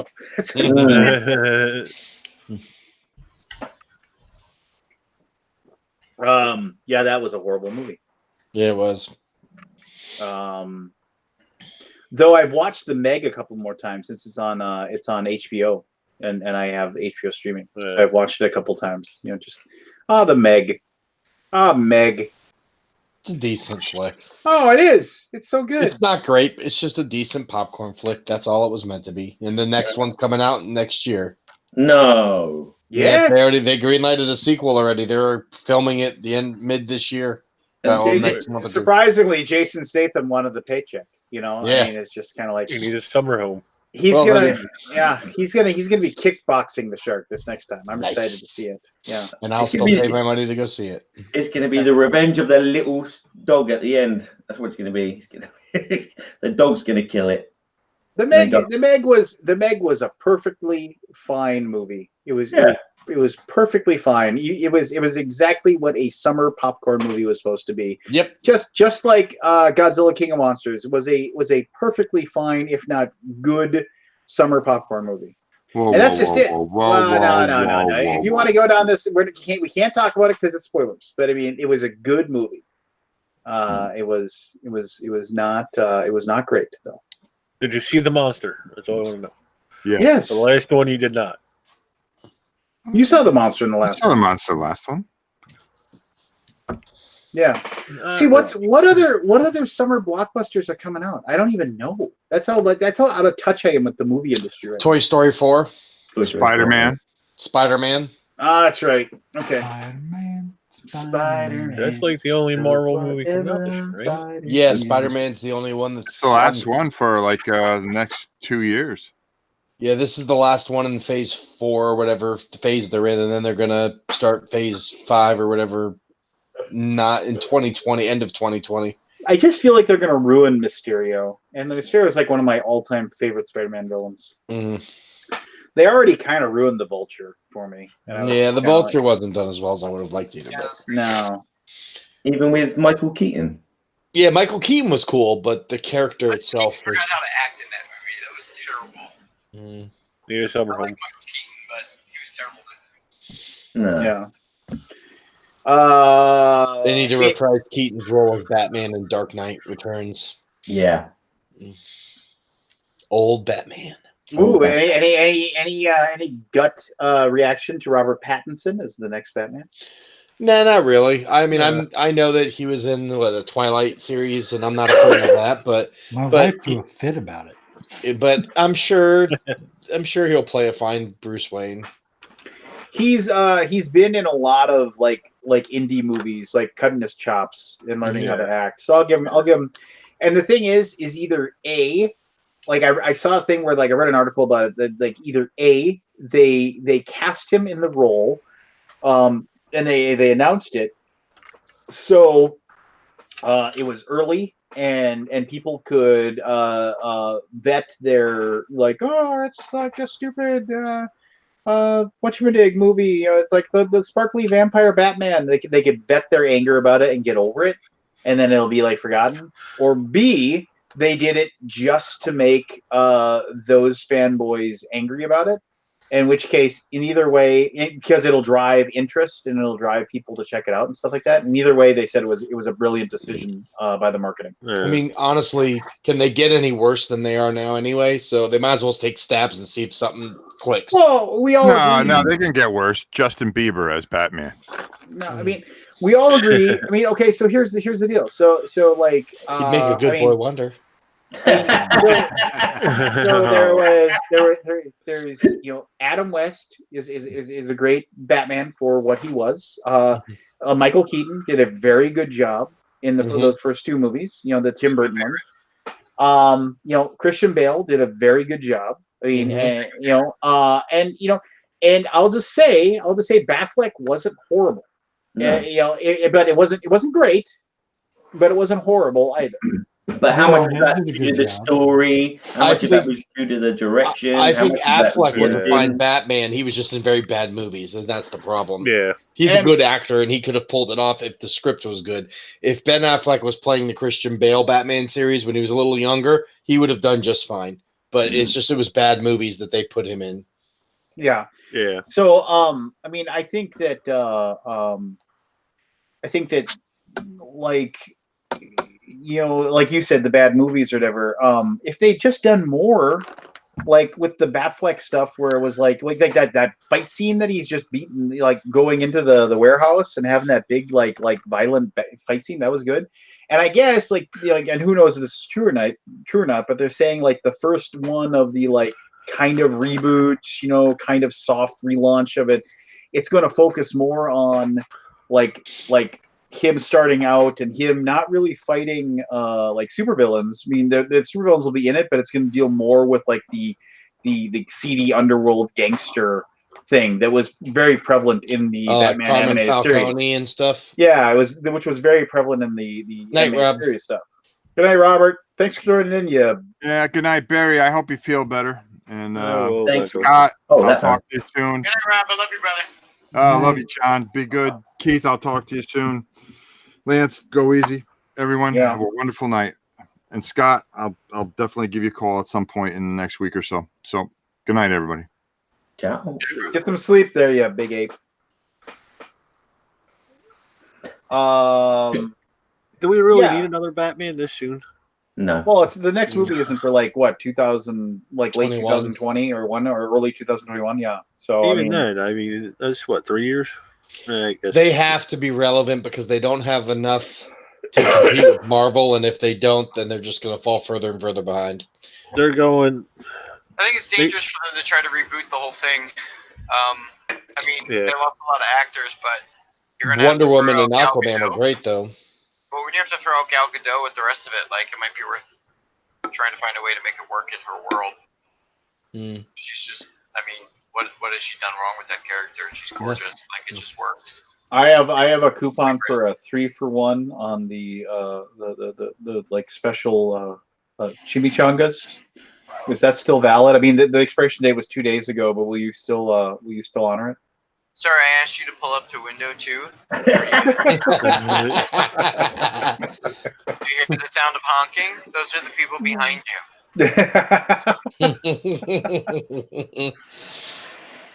The Taco Bell that's close to my house is so desperate to have employees that like they can't stay open past 9 o'clock. They can't get anybody to work there. Like I've been in that drive-through like at like 8 like around 9 p.m. and they've come out to my car and said we closed while I'm waiting in the line. Yeah, we're closed. Nice. Yeah, because they're like, what are they going to do? They're going to fire me? I'm done. It's like I'm there at 8:50. Like they're doing like they come out and they're like, yeah, we closed. The car at the drive-through window right now is the last one we're gonna honor. And I was just kind of like, hey, I'm gonna tell you guys good night. Good night. I gotta get up early in the morning to play board games. Yeah. I gotta wrap this up too. I am beat and I am tired and I have to finish a Kickstarter page tomorrow and a Batman video. In a week. And a Batman video. Yeah. Are you doing the graphic design for TMG now? No, well, I do. I mean, basically, like I write everything, and I do a little bit of the graphic design, and it's like, yeah, it's just. Plus, I gotta like get some quotes back from our manufacturer to determine where our price points are going to be, and I am just beat, like just totally like I said, I'm between the medication I'm on right now, like wiping me out, and then just being sick, just but this is awesome. We had a lot of people tune in tonight, and I appreciate that very much. So John, did you have a good Origins? I did. I had a fantastic Origins. Good. I got to train a team to run the booth without me, so I can like go and be a human and spend time with people that I would have spent time with while I'm there. It was wonderful. It was wonderful. Yeah, I remember one of Michael Mendez's favorite quotes. Michael Mendez, it was his first ever Origins. It was kind of neat. He was like, he didn't know what to expect, but one of Michael's favorite one of his favorite things he's ever said was like, I remember one time I said, "What are you doing right now?" And he's like, not much. And I was like, "Oh," and I was like, "Are you working on anything?" And he was like, if I have to work on," he's like, "I own the company. If I have to work on something, I'm obviously doing something wrong." It's just like basically like he has underlings to do things for him now. So you've progressed to that point there, buddy. You. He and I had a nice chat too. We're talking about doing something together. Yeah, I know all about that. So yeah. We chat after it. I can chat briefly, but I need to get some sleep because I am destroyed right now. So, but thank you to everybody who stopped by the booth, the team at Origins. I look forward to seeing you all at Gen Con if you are going to be there. Pete here. Are you going to be at Origins there, Barry? No. You mean Gen Con? Origins is already over with. Is that well? Origins next year. Do you have plans? I'm so out of it. No, cool. Thanks everybody for listening in. Yeah, thanks for watching. Paying attention, and then stay tuned. I'm not going to Dice Tower Con, so I will be there. Well, dang it! Now I kind of wish I was going to be there. It's a big freaking deal. That's why he's going. He is a big freaking deal. No. So. I know he's a humble big freaking deal. He's a big freaking deal. No. All right. I'm going to have fun.